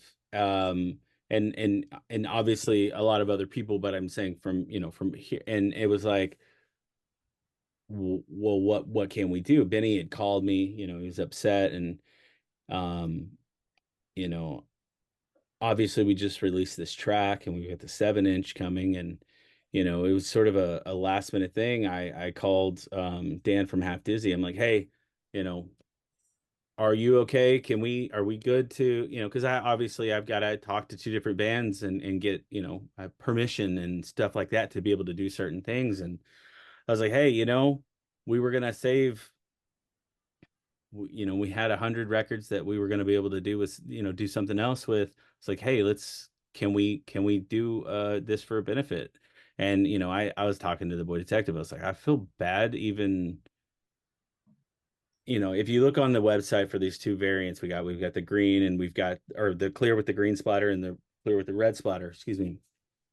I hated the fact that we even have to, you know, we can't give 100% of it to him. You know, it's just like $10 out of, we charge them 15 for them. That's just kind of to cover the cost of them because they are very expensive. But I felt bad. I was talking to, you know, the Boy Detective. It's like, I'm sorry that we have to do that. Like, I don't really want to. Like, what is there any other options? And they're like, dude, it's okay. People are gonna understand. But talking about the scene, like, you know, I've been trying to get into the punk scene for a long time now. And you know, there was a lot of gatekeeping along the way. I can tell you right now, ska, no one has, it's been the most welcoming, you know what I mean? And I don't know, like, and I never considered myself like a ska kid or anything, but honestly, like, it's been really overwhelming. Like, everybody's been super supportive. I don't know. It's hard to describe. I mean, you all know, obviously you're part of it, but um it's like, that's like the least that we could do, you know? Like, you know, shout out to Eric. Like, I messaged him from the Punkerton account. You know, I don't know him, but I was like, hey, you know, I for what it's worth, like, I hope you're doing okay. And you know, like, whatever you need, you know. And we I won't say how we got the information, but we got the information that his favorite color is green. So that's where that variant came from. And so that was really cool. And so the professor variant is the clear with the green splatter, and the other one's red, and that one's, of course, that one was already in production. So we're just transforming what we were originally going to do. But yeah, no, I wanted to throw that out there. So Hey, Brandon, hopefully.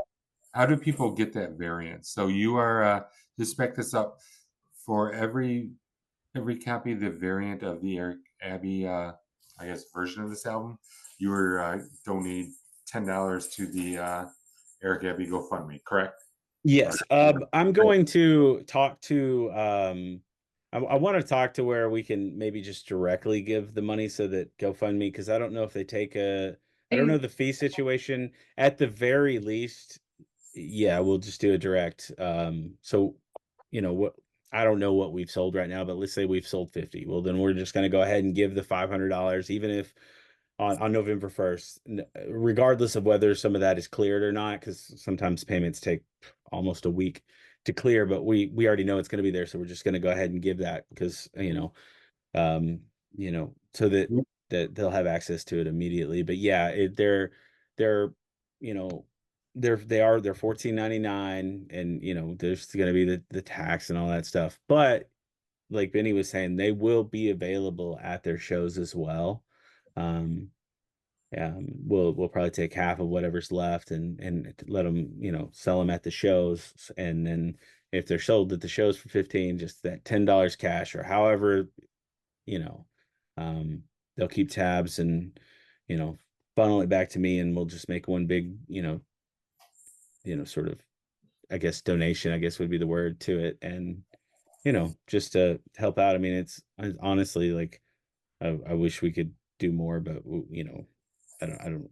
So yeah, and that's why I even put in there a thing like, if you want to do more, like there's the GoFundMe, and then of course I saw that there was that show, and I would be at the show if it wasn't for the release show here in Columbus. There's a lot going on that weekend, unfortunately. I guess there's a lot going on every weekend, but that's what I love about DIY and about the scene. Everybody's taking their skills and applying their trade to do something, for somebody around them, and help support somebody that's involved in the scene. Yes, that's important that we're involved in our community. Take care of each other. So it's pretty awesome you guys be doing all that.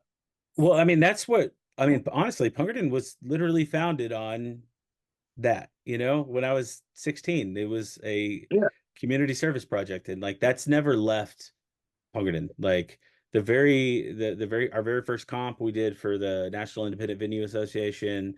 Our second comp, we haven't done a comp in a while, but all our comps have been charity comps. And because we haven't done that in a while, it's like, well, we got to do something. We do a show every year during around the holidays. Usually we do some sort of Toys for Tots type show. Because like this is our community that we live in, and these are the people that these are the same people who come to our shows, or throw a vocal track, or throw a some keys on a song, or you know what I mean. And like you got it. You otherwise, what's the point? Like, I don't know. Very, very strong.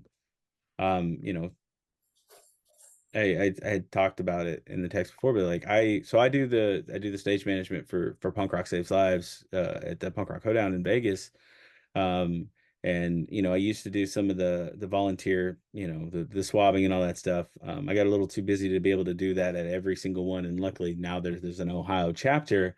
But any chance that I can, I mean, I did a big festival a couple years ago, and all of like any proceeds, profit, whatever, all went straight to Punk Rock Saves Lives. And because honestly, like punk rock and ska, like that saved my life. Like I said, I after the stuff with my dad, like it was definitely music that like kept me in a a really good, well, a better place than, you know, mentally than would have otherwise. So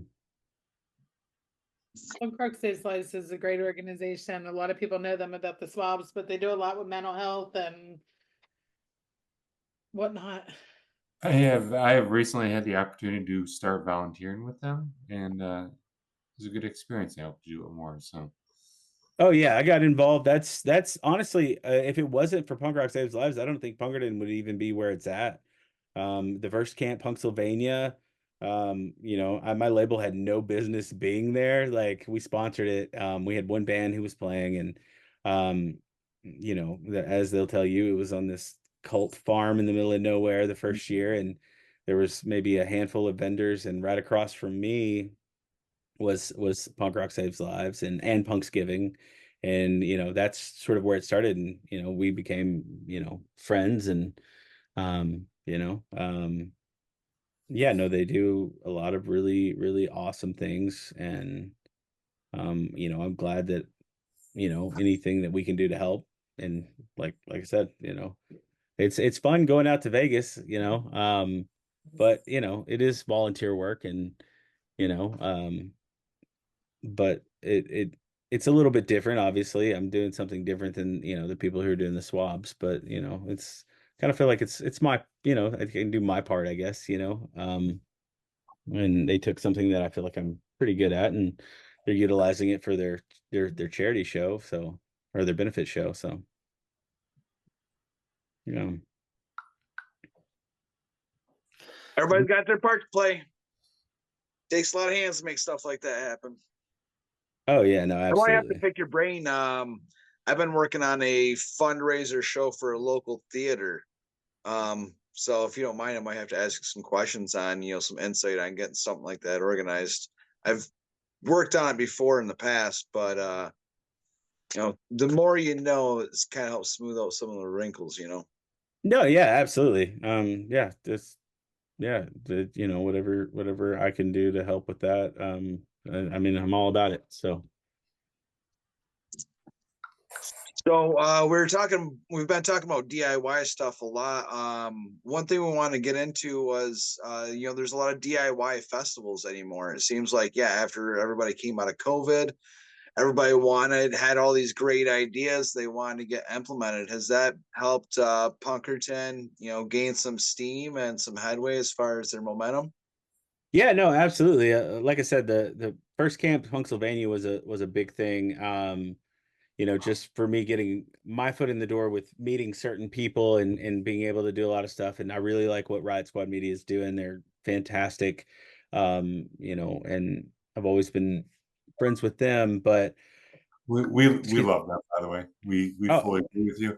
They actually, I know I interrupted, but no, that's last fine. year as the start of a little podcast that we are, they allowed us to have an area where we could interview bands, and we're able to set up like 5 or 6 interviews in a gazebo, and so we are so loyal to them.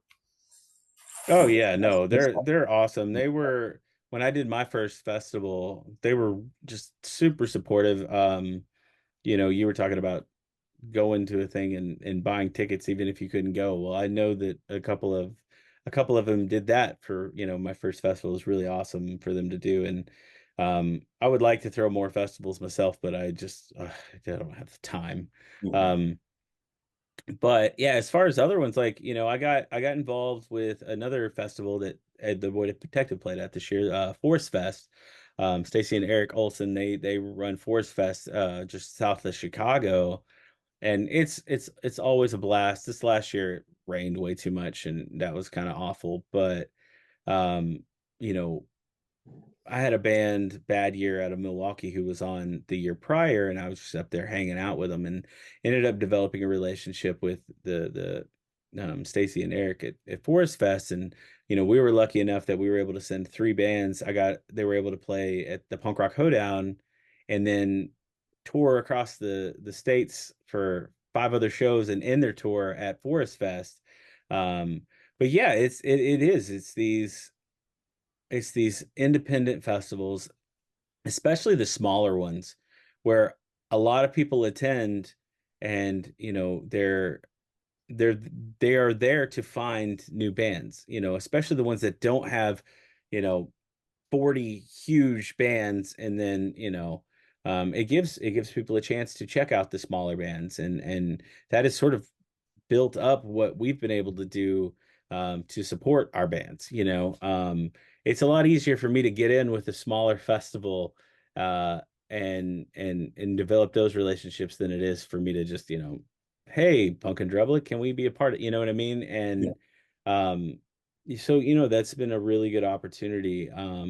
There's so many. I would name off all of them, but all of our bands got to play some really cool festivals this year.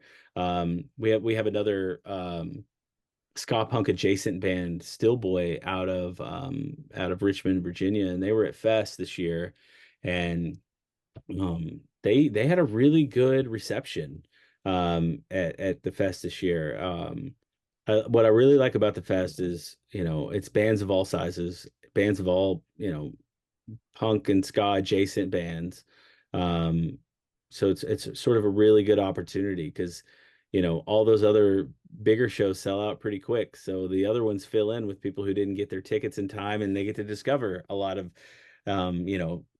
smaller and up and coming bands. And, I'm hoping, when I send all this stuff over for bands like the Boy Detective and everything, that we can get them into Fest next year. That'd be great. Same thing with Punk Rock Bowling, um, and I just feel that honestly, if it wasn't for these festivals, I mean, like I said, like Camp Pennsylvania, huge thing for us as a label, but um, I don't even know if we've had any other bands since the first. Yeah, we did. We had one last year, I think, or year before. I don't remember. What are they? They're coming up on their fifth one, but I know that we've submitted every single band on the label, every festival that comes up. If I have the information, I'm like, all right, you got to do this. I mean, I know everybody applied to Pooza, everybody applied to um, Punk Rock Bowling, everyone applied to Camp Pennsylvania, the Fest, so hopefully we'll be able to get all of our bands on everything this next year. Hopefully, that would be fantastic. We would love it. All of us are pushing for you, that's for sure. Absolutely. One of my favorite things about Camp Pennsylvania is it's all ages, and it seems like a lot of these festivals are all ages. And one of the questions I was asking while we were at camp doing our interviews is the message that everybody had for this next generation of punks. Because what my personal experience, it was some of the kids that were going hardest in the pit and having a blast, crowd surfing, and just having the time of their lives. What would be your message to them? Well, I want to say the most popular post that Punkerton Records ever made on social media was a post that said, "Make punk rock shows all ages again," and it got shared across everywhere. And to me, I mean, that's why I'm into it, is because I was a 15-year-old kid going to these all ages punk shows and ska shows, and I I feel like I would love for a younger generation to be as big into it as we were. I've seen a lot of that lately, where it's growing among younger crowds. I definitely have noticed the crowds are getting younger. But I don't know, like I remember that spark that I had, at 14 years old, and it's literally it's never left. And hopefully that, I don't know as much about if this occurs in the ska scene, but I know in the punk scene there was a lot of sort of gatekeeping and a lot of just sort of negative, not everywhere, to be clear, like just there were certain pockets of it, and I know that that was discouraging to a lot of younger people. And the goofy rules, like don't wear the band you're going to see shirt and dumb stuff like that, and like people get turned off by that. And then of course, the safety issue. There was a lot of stuff that was going on that certainly should have never gone on and has no place in any scene ever, and much less in just, humanity in general. And I feel like we've policed that up, maybe not as good as we could have, but that's helped a lot too. So as long as people are feeling safe and feeling inclusive or included and just getting the negative stuff out of it, like I've seen a lot of that lately, especially post pandemic, and that's been really inspiring. And like, what was the second half of your question? I apologize. I think he Just asked the me your message that you have for the next generation. Oh, just yeah, go to shows and have fun and build your scene up. And honestly, if you don't have a scene, build one from the ground up. It's a lot of work and it's hard, but that's I mean, I know that that's what I had to do when I was younger. I was in Paris, Texas, 25,000 people. Our shows were a mix of punk rock, metal, pop punk, and ska because there were not enough people to do that. But that scene, I mean, that's where I come from, and we were able to do it because there was nothing. It was all country for the most part. Not that I have anything inherently against country, but that's kind of what we had to do. And yeah, just if you're young and you want to play music, pick up a guitar or some drums or you know, there's folk punk. Get a washboard. I don't care what you do. Just get out there and do it. Because honestly, nothing has brought more joy besides maybe my kids, definitely my kids, but is doing this, being part of the scene and building something and being creative. And while I don't play music and I'm not creative in that aspect, there's a lot of creative outlets that I get to do through this label. And like, I say this a million times, but like everything that you see on the Punkerton social medias, that's me. Like all the artwork, all that stuff. 90% of it is me because I when I started the label, I couldn't afford a graphic designer, so I went to graphic design school because it's cheaper to go to graphic design school than it is to pay somebody to do that stuff for you. It's the only way I could afford it. And but yeah, no, just keep plugging at it and get involved in the things like punk rock saves lives and stuff like that because you can really make a difference. And if you're playing music, you can really make a difference in people's lives if you know just but kind of always just try to do the right thing. That's my only thing is like get into it for the right reasons. I think it's very important that you know Punkerton in particular, we have a culture, and you can ask just about anybody on the label and they'll tell you like that's the first thing I say to them when I'm talking to bands that I'm approaching. It's like we have a culture here where everyone comes up together, right? Like if there's a new band, everybody welcomes the new band. If someone's releasing somebody, everybody shares their stuff. If a band's touring through, like you were talking about the Punkerton with Modern Angst and coming through from St. Louis, they contacted Middle Out, or I think that's how that worked. But either way, they're like, "Hey, we're coming through," and they're like, "Cool, we got you." And that's sort of important, is everybody working together even for things like a tour or whatever. And I'm so excited, and I wish I could have more bands on it. But November 30th, we're doing our 4-year anniversary show in Columbus, and so Middle Out's coming down from Detroit. The ska punk adjacent band, still I don't know how to, they're punk but they got a lot of ska influence. Steelboy out of Richmond's coming up from Richmond. Danny Attack, who's is playing a solo set. He's in Knives, who's one of our pop punk bands out of Florida. And then we've got a local band here playing as well. And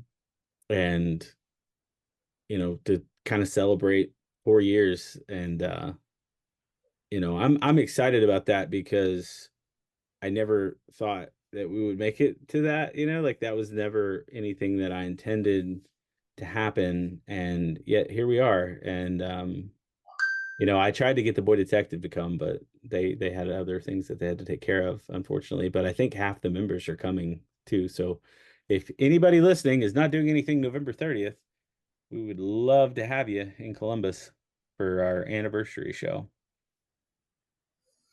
Congratulations on 4 years, by the way, Brandon. That's quite the accomplishment. being distributed worldwide, from conceiving just some CDs and streaming some stuff, you know. Yeah, I appreciate it. Yeah, I don't know. Again, that imposter syndrome comes. I wake up sometimes, I'm like, how did we get here? You know, like 2 weeks ago, or actually it's on the 18th of October, one of the bands had just released a record, and they Googled it, and it was on Best Buy. It was like the first thing when you Googled it was on Best Buy. And I was like, what?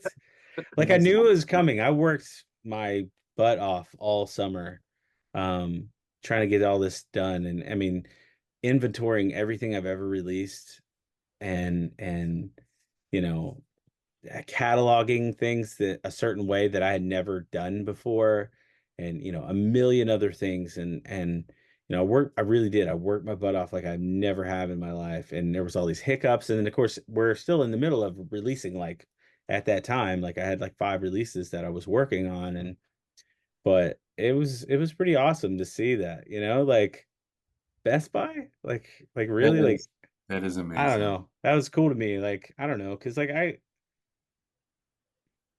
don't come from, I started Punkerton with $150. Like literally I bought a business license and set up my website, and I don't know, I just get to work with such awesome people. Like, I mean, obviously they're talented, but like, they're just such amazing. I mean, Benny, for instance, like one of the nicest people I've ever met in my entire life. The guys from Middle Out, fantastic. I just love them. They I are. mean, I we signed this hardcore band out of Texas, this band called Panther Revival, and that was around the same time as Boy Detective, and you know very nostalgic for me. He lived 30 minutes from where I grew up, and one of the nicest individuals. He literally, his name's Kennedy, and he embodies sort of the spirit of the label. He's the biggest cheerleader for everyone, like as far as people on the label. But it all comes from I'm not sure if y'all are familiar with the band Lame Ass Dads. Yeah. Out of Toledo. For sure. Ryan, that's the very first vinyl record we ever released Oh. was Lame Ass Dads. And Ryan from Lame Ass Dads, he sort of set the tone for that, because like that was something I always wanted, but he was like the first person to really start doing that, and it's sort of stuck where everybody's just hyping each other up and everybody's like a cheerleader for everyone, and like today actually we signed our very first international band. We signed a band out of the UK today, and well, we announced it today. We signed them like 3 days ago. Was it And faintest idea? No. I'm sorry. Was it faintest idea? No, they're called Tired of Fighting, That was and they're like close. this emo sort of pop punk band, but they have a lot of epic sort of sounding stuff. And now like we're talking with Boy Detective because they might put horns on one of their songs for them, Oh. And I'm like, that would be perfect. Like, yeah, it's not going to be a ska song or anything, but just just the fact that, like they don't know each other, they've never met each other, and here they are both saying they want to do this, and they're both really into it, and I'm sure it'll happen. But I just, the community is like, because I never wanted to be just a Columbus or just an Ohio like label. And so yeah, it is, for it to be just everywhere is that's, I don't know, it's absolutely insane to me. So I know I probably talked less about ska than you probably normally do on this, but Punkerton Records, no That big is deal. Yeah, when I saw Metal Out here last week, I gotta say that was probably their best set that I've ever seen them play. They came out just so freaking hard. Those first 3 songs they had put together, and yeah, they're some truly great guys. And I remember they're definitely the ones that signed a Metal Out first, and that was awesome to help put you in touch with the Boy Detective. I feel like TBD's been getting a lot of hype. Those guys are pretty awesome too. Yeah, no, oh, sorry. Go ahead. No, you first. You're the guest. Go ahead. Well, I was just gonna say, like, you know, a lot of people say, "Oh, the Boy Detectives was the first like ska band, or ska punk band you signed," and like, I always have to remind them that we did have Half Dizzy, like a year. I just want to. I'm just. This is mostly. I'm just saying this to the Boy Detective because Benny's always like, "We're your first," and no, Half Dizzy. They had Vic Ruggiero a year before you had Jay Navarro, so I just want to throw that into Benny's Nice. face. No, I'm just You're kidding. you're putting Benny in his place, is what you're saying. Putting it right down. No, no, I just, Punkerton Records. We're called Punkerton Records because I was 16 when I made the name. Like, you know what I mean? Like it's not. I never wanted to be a punk rock label. I mean, in fact, I think when I started the label, I kind of made it clear like we're like alt country, folk, and punk. Like I always put punk last, just because I didn't want it to only be like, honestly, the label now is whatever I'm into. Um, I feel like as long as they're adjacent, I could still use the same PR guy, and our scenes are so, interconnected. I mean, you can go to, I got folk punk and punk and pop punk and ska punk and emo and that's the stuff that I like, and that's the stuff I grew up on. And talk about DIY. What's the point of doing DIY if you don't get to do the things you want to do? You know what I mean? Going back to Camp Punksylvania. They started that festival so they could have the bands that they wanted, and you know what I mean? Like, Yeah. so yeah, I don't want to be in that little box. I will say that the ska scene has been the most welcoming out of everyone. I can say that with a straight face. I absolutely love it. But I do like, I just like I was saying, that band we signed today. Like, it'll be cool. It'll say "Tired of Fighting" featuring the Boy Detective. That'll be insane, right? It won't, because I mean, the Boy Detective is pretty much just emo kids playing ska music, It right? really, Like, we love that.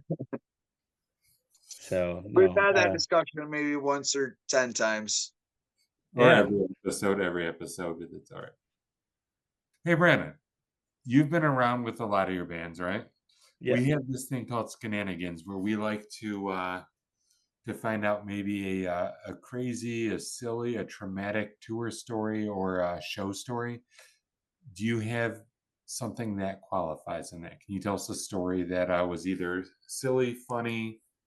I like traumatic, but as everyone points out, that's probably not the most popular. So, any thoughts on this? Honestly, this is probably going to be the most boring answer, but I'm the guy who is always the most responsible. Um, and so, I don't really have anything super crazy as far as personal experiences. Not, I've had some awesome experiences, with bands and stuff like that, but yeah, I'm pretty much the mild mannered, like if I'm with my bands, I have to be the one who has to be the responsible one. I don't have anything super exciting. I had some really exciting years in my younger years. Um, but as an adult, a responsible adult, keep keep that level demeanor. It doesn't mean that I don't have fun and that we don't do a lot of fun and interesting stuff, but anything crazy or traumatic,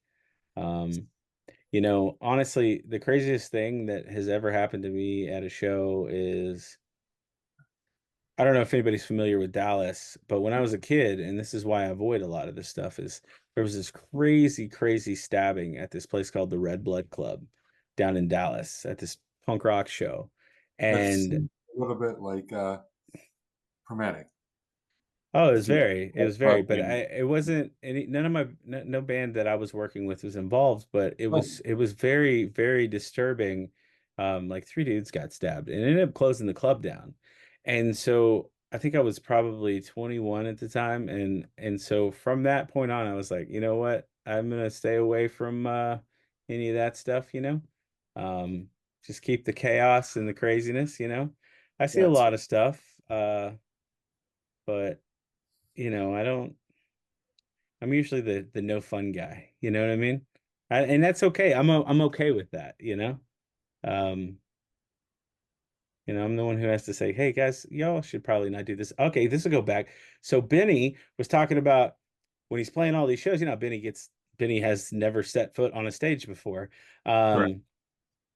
He was asking he wants to do all this crazy stuff for all these shows for this release. And I'm like, and here I am, like, Benny, I don't know if you should do that, man. You should probably, so yeah, I don't have anything crazy as far as that answer goes. So I apologize for that one.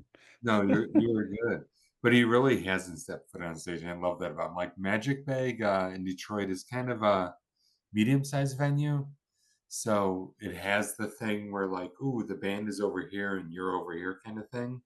And the fact that he started the set with his mic like in the middle of the venue was fabulous. He was literally passing this mic up levels so he could run around the stage and get up to the various levels until he ran out of cord. Well, nobody knows this, and I hope I'm not saying anything I'm not supposed to, but I just bought Benny a wireless mic from Guitar Center. You might be in trouble there. Because he is going to be playing some bigger venues, and that wireless mic is going to come in handy. So, yeah. That is awesome. That's very awesome.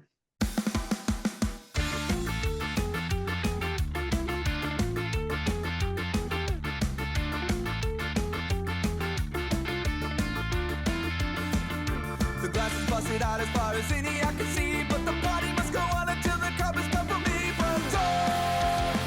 So tell the landlord, freedom will be purchased with a contract signed in blood, and I'll open the front door to the entire neighborhood. But door, so tell the landlord, no door.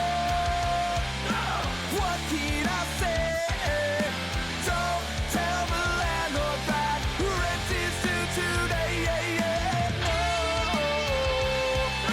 What can I do when the rules are made for breaking and they don't apply to you?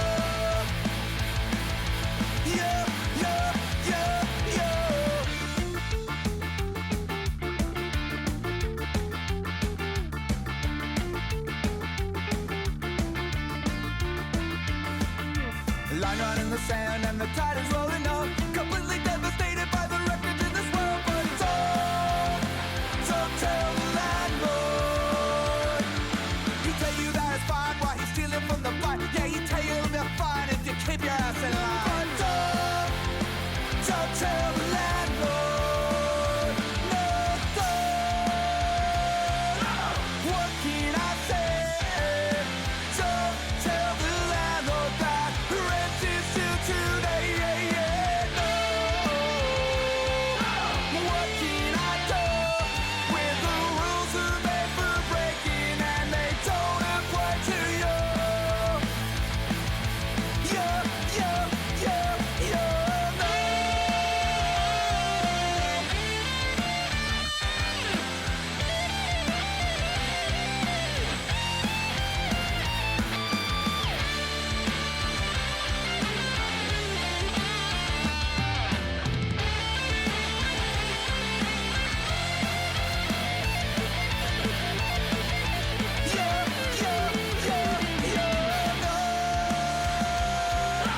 What can I say?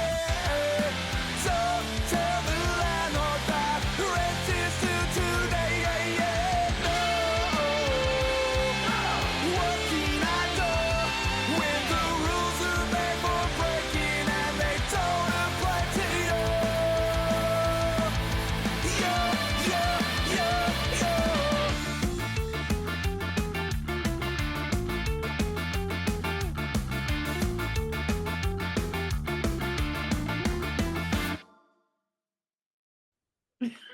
Over to you, Jess. What do you got?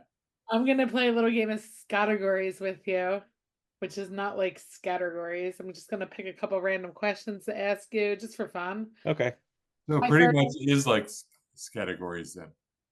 Like Nice. Jack usually joins us. She's on our team and she has a whole deck that she pulls cards from. I'm just going to pull them out of my brain. I don't think she actually has a deck. I think she makes it up, but that's besides the point. No, I think she actually made the I don't deck. think she That's does. awesome. 100% she made it. Do you want to bet on this? Sure. Oh, I'll take your money. Yeah, I think she made the deck. My first question is more of a serious one. What band or artist is on your dream list to work with? I don't know if I'm allowed to discuss this, but so Ooh. there's this band from a long time ago called Virus 9. They were this punk band, and they had this song called Stay Proud, Stay True, Stay Punk. I actually got it tattooed on my chest when I was about 19. Anyway, I don't know if I'm allowed to talk about this, so whatever. But anyways, they broke up a long time ago for various reasons. But anyways, I contacted the lead singer the other day, like 6 weeks ago, and I said, "Hey, your stuff's not streaming anywhere. Can I release your stuff on vinyl and stream it?" And he said, "Let's schedule a meeting." So I've talked to him twice, Nice. and I've got a contract sent over that I got to send over.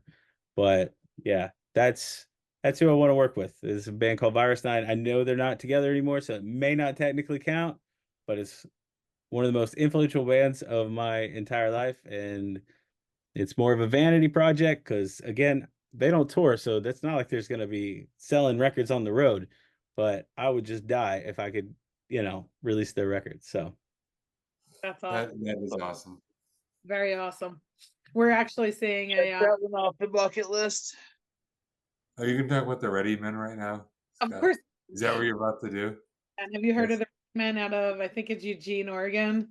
They were a ska punk band in the 90s. So good, but they just were only around for a few years. So whatever. Jumpstart Records, I don't know if you've heard of them. They Yeah. put out their vinyl a couple years ago, maybe more than a couple years ago, but they got them to get back together to play this upcoming This Is Not Creative Fest, and I'm so stoked for it.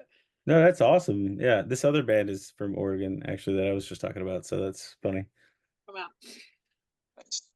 All right, next question from my deck is, where is the weirdest place you've ever woken up? Do you have an actual deck, Jess? Or are you just making that up? Weirdest just place said- I've ever woken up. I mean, like on purpose or on accident? Either or. Both. Okay. Well, okay. Well, I guess the craziest. Well, I was in the army there for a while, so I used to wake up on like the dirt in Afghanistan a lot, and that was always kind of weird. Otherwise, man, craziest place I've ever woken up.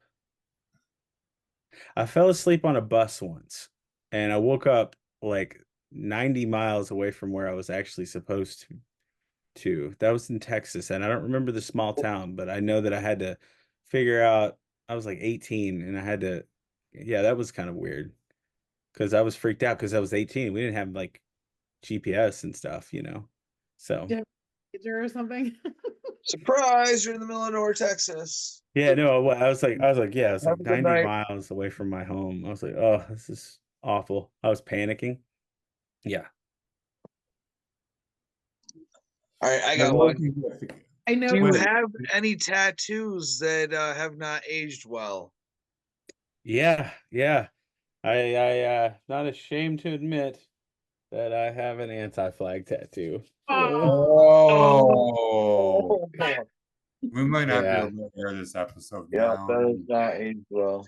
Oh. Yeah, well, I got it like, gosh, I was like 19, and they were like my favorite band, and I can tell you, You got it before last year's news, man, that was a hard hit because they were literally my favorite band, and not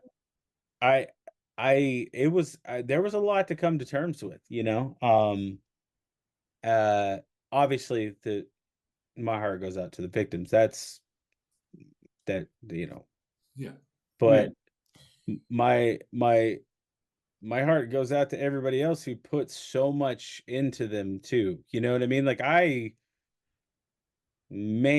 talk about like feeling like the last 20 years of your life, you're just like, wow, that was a complete lie. Yeah, it was wild. It was awful. And yeah, one day when I'm got some money. I'm gonna get that fixed. But and then I got one more. It's not that it didn't age well. It's just really, really terrible, and I need to get it fixed one day. But I gave myself this tattoo right here. I love Okay, this. so I got like this punk rock skeleton and this cowboy skeleton, and they're awful. And I was 21 and I had been drinking, and I gave it to myself. So, Well, you did a Yeah. good job for doing it yourself. I mean, it's still there, I guess. But yeah, those are probably the worst two. Yeah, I saw Anti-Flag twice that last tour that they were running when that news came out. And what was that tour for? Oh, lies they tell our children. Yeah, that was my very Anyway. first punk rock show, was them with Against Me and Rise Against, and it literally, like, that was like the defining moment. I was like, oh my God, this is amazing music. And luckily nothing crazy's come out about Rise Against or Against Me, obviously. Sure. And yeah, but that was, yeah, but anyways. So, Jess, what do you got? Would you rather have 100 rubber duck-sized horses or one horse-sized rubber duck? Is the rubber duck alive? Ooh, that's a good question. I don't know. Is it? It doesn't matter. I want the big one. Have you seen Batman Returns? He literally glides around on a duck. That would be amazing. There you go. Sure. All right, I guess, Brandon, I want to give you a chance to talk about where people can find you and anything else you want to plug that we might have missed. Okay, yeah, awesome. So punkertonrecords.com is our website. That's usually mostly just to order stuff through our social media, Instagram at Punkerton Records, Facebook at Punkerton Records, the TikTok, which I don't do as much of as I should. I think it's at Punkerton Records. But yeah, Instagram's normally the go-to. Same thing with Facebook. We got our link tree. It's got links to all the bands if you want to check them out. I'm currently putting together a playlist of all of our bands. I've kind of had to reshuffle it now that we're doing the 4-year. I'm changing it up. But anything upcoming, just a ton of releases. All the Boy Detective stuff. I've got a single coming out on Thursday by one of our folk guys named Yard Sign. He's got a cool song called Bookstore. And if you like the movie You've Got Mail, it's definitely like that.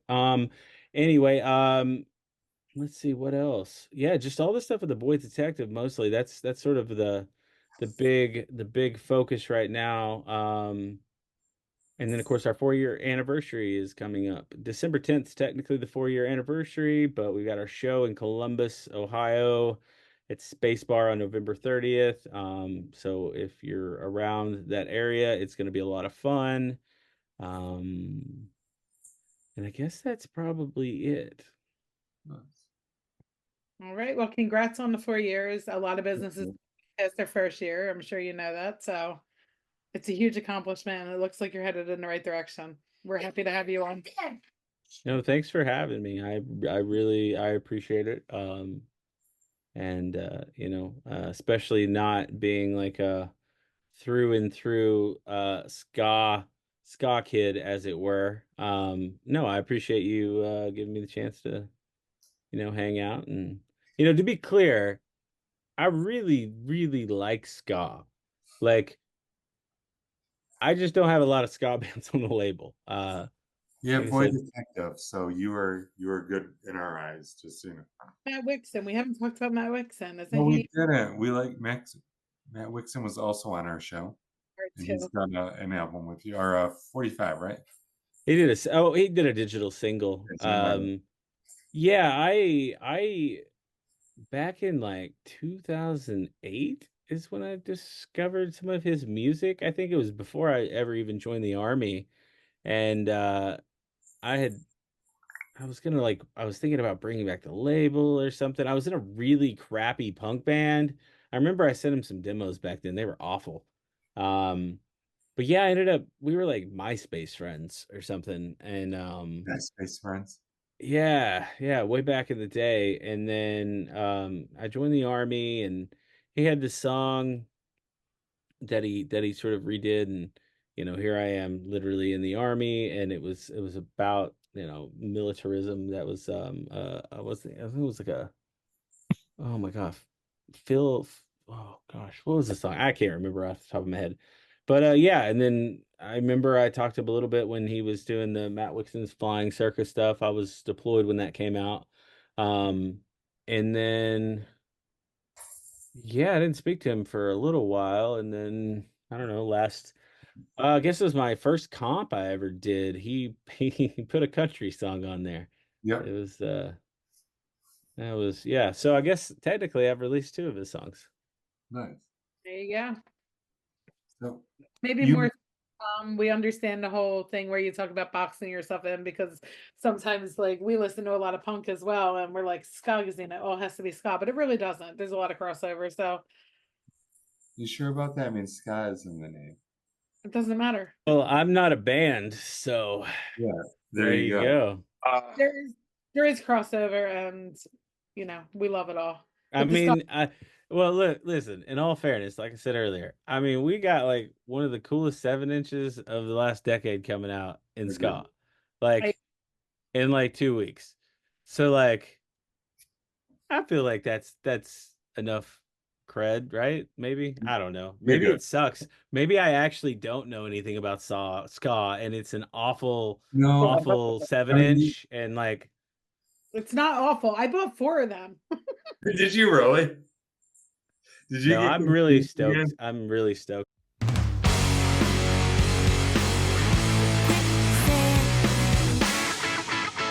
I'm thinking, keep thinking that maybe I should give and let go.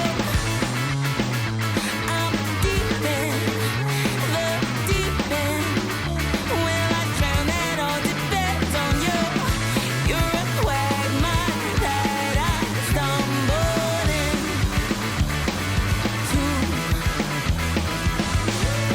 One step too many, now I'm stuck like glue. Your love is quicksand. I'm on a slippery slope, my grip is thick. I hope you don't overload me.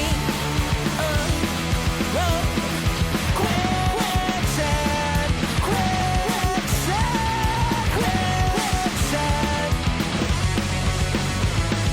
Quick, it's up to my ankles. Quick, it's up to my knees. Quick, it's up to my waist. And baby, I can't breathe. Throw. 3, 2, 1.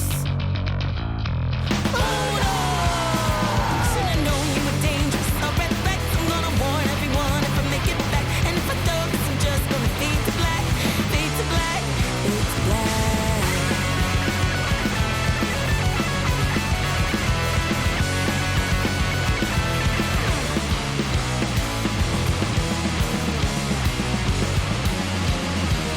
We were talking about a trip to Reno, dropped in the top on an El Camino. Instead, I'm suffocating in this chokehold. It's a struggle straining with your ego. Quicksand, quicksand, quicksand. Quick, it's up to my ankles. Quick, it's up to my knees. Quick, it's up to my waist. And baby, I can't breathe. Quick, it's up to my chest. And it's up to my it's up to my head. And what will I do next? Quicksand.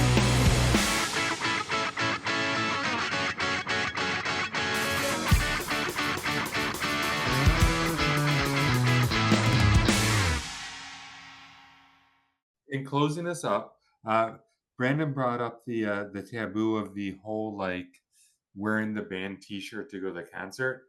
And I hate that taboo, and I will this will be my stump speech for the night, okay? That is a Hollywood thing. I think it came from Dazed and Confused, actually, and I could be wrong. And I will say, fuck that. If you're going to go to the show, if you're going to see Boy Detective, or if you're going to see Middle Out, or if you're going to see Modern Angst, wear the fucking t-shirt, because that tells the band, hey, I'm here to support you. I'm wearing it. I spent my $25. So I that is my wear a support. Punkerton Records shirt everywhere I go, That's every what we single said. day. I think bands should be wearing their own shirts. I mean, if you Agreed. can't advertise yourself, who else is going to, right? I Like, 100%. And they were wearing some of them were wearing Haysmith shirts, and I was like, yes. so So yeah. that would be my closing thought. Support your local bands, buy the merch, wear the fucking merch when you go and see them, and be part of your scene, because obviously if people don't show up to their concerts, there is no scene anymore. It's just No, a band playing to an empty room, and that sucks. And I'm gonna yeah, add no, to the absolutely. everybody else thinks. What? Fuck what everybody else thinks. Oh, yes, thank you. I didn't. You cut out the first part, so you just said what everybody thinks, and it sounded weird. All right. Well, thank you, Matt, for coming on, and we appreciate you being with us tonight. Yeah, no, thanks for having me. I really appreciate it. Have a great You too. Later, All right. Brandon.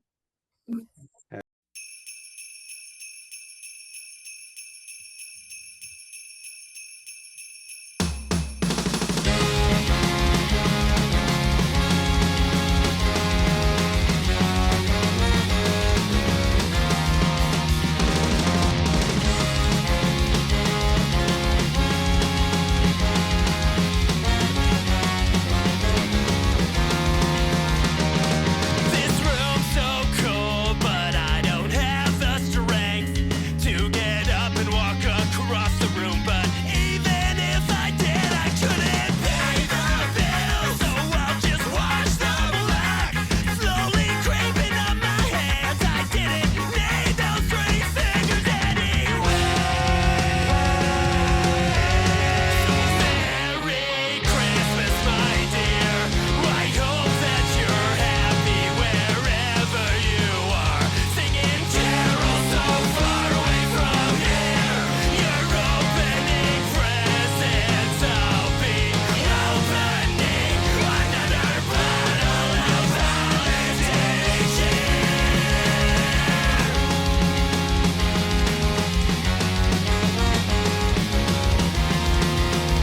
Another Christmas Eve spent in the emergency room is becoming some kind of sick fucking tradition.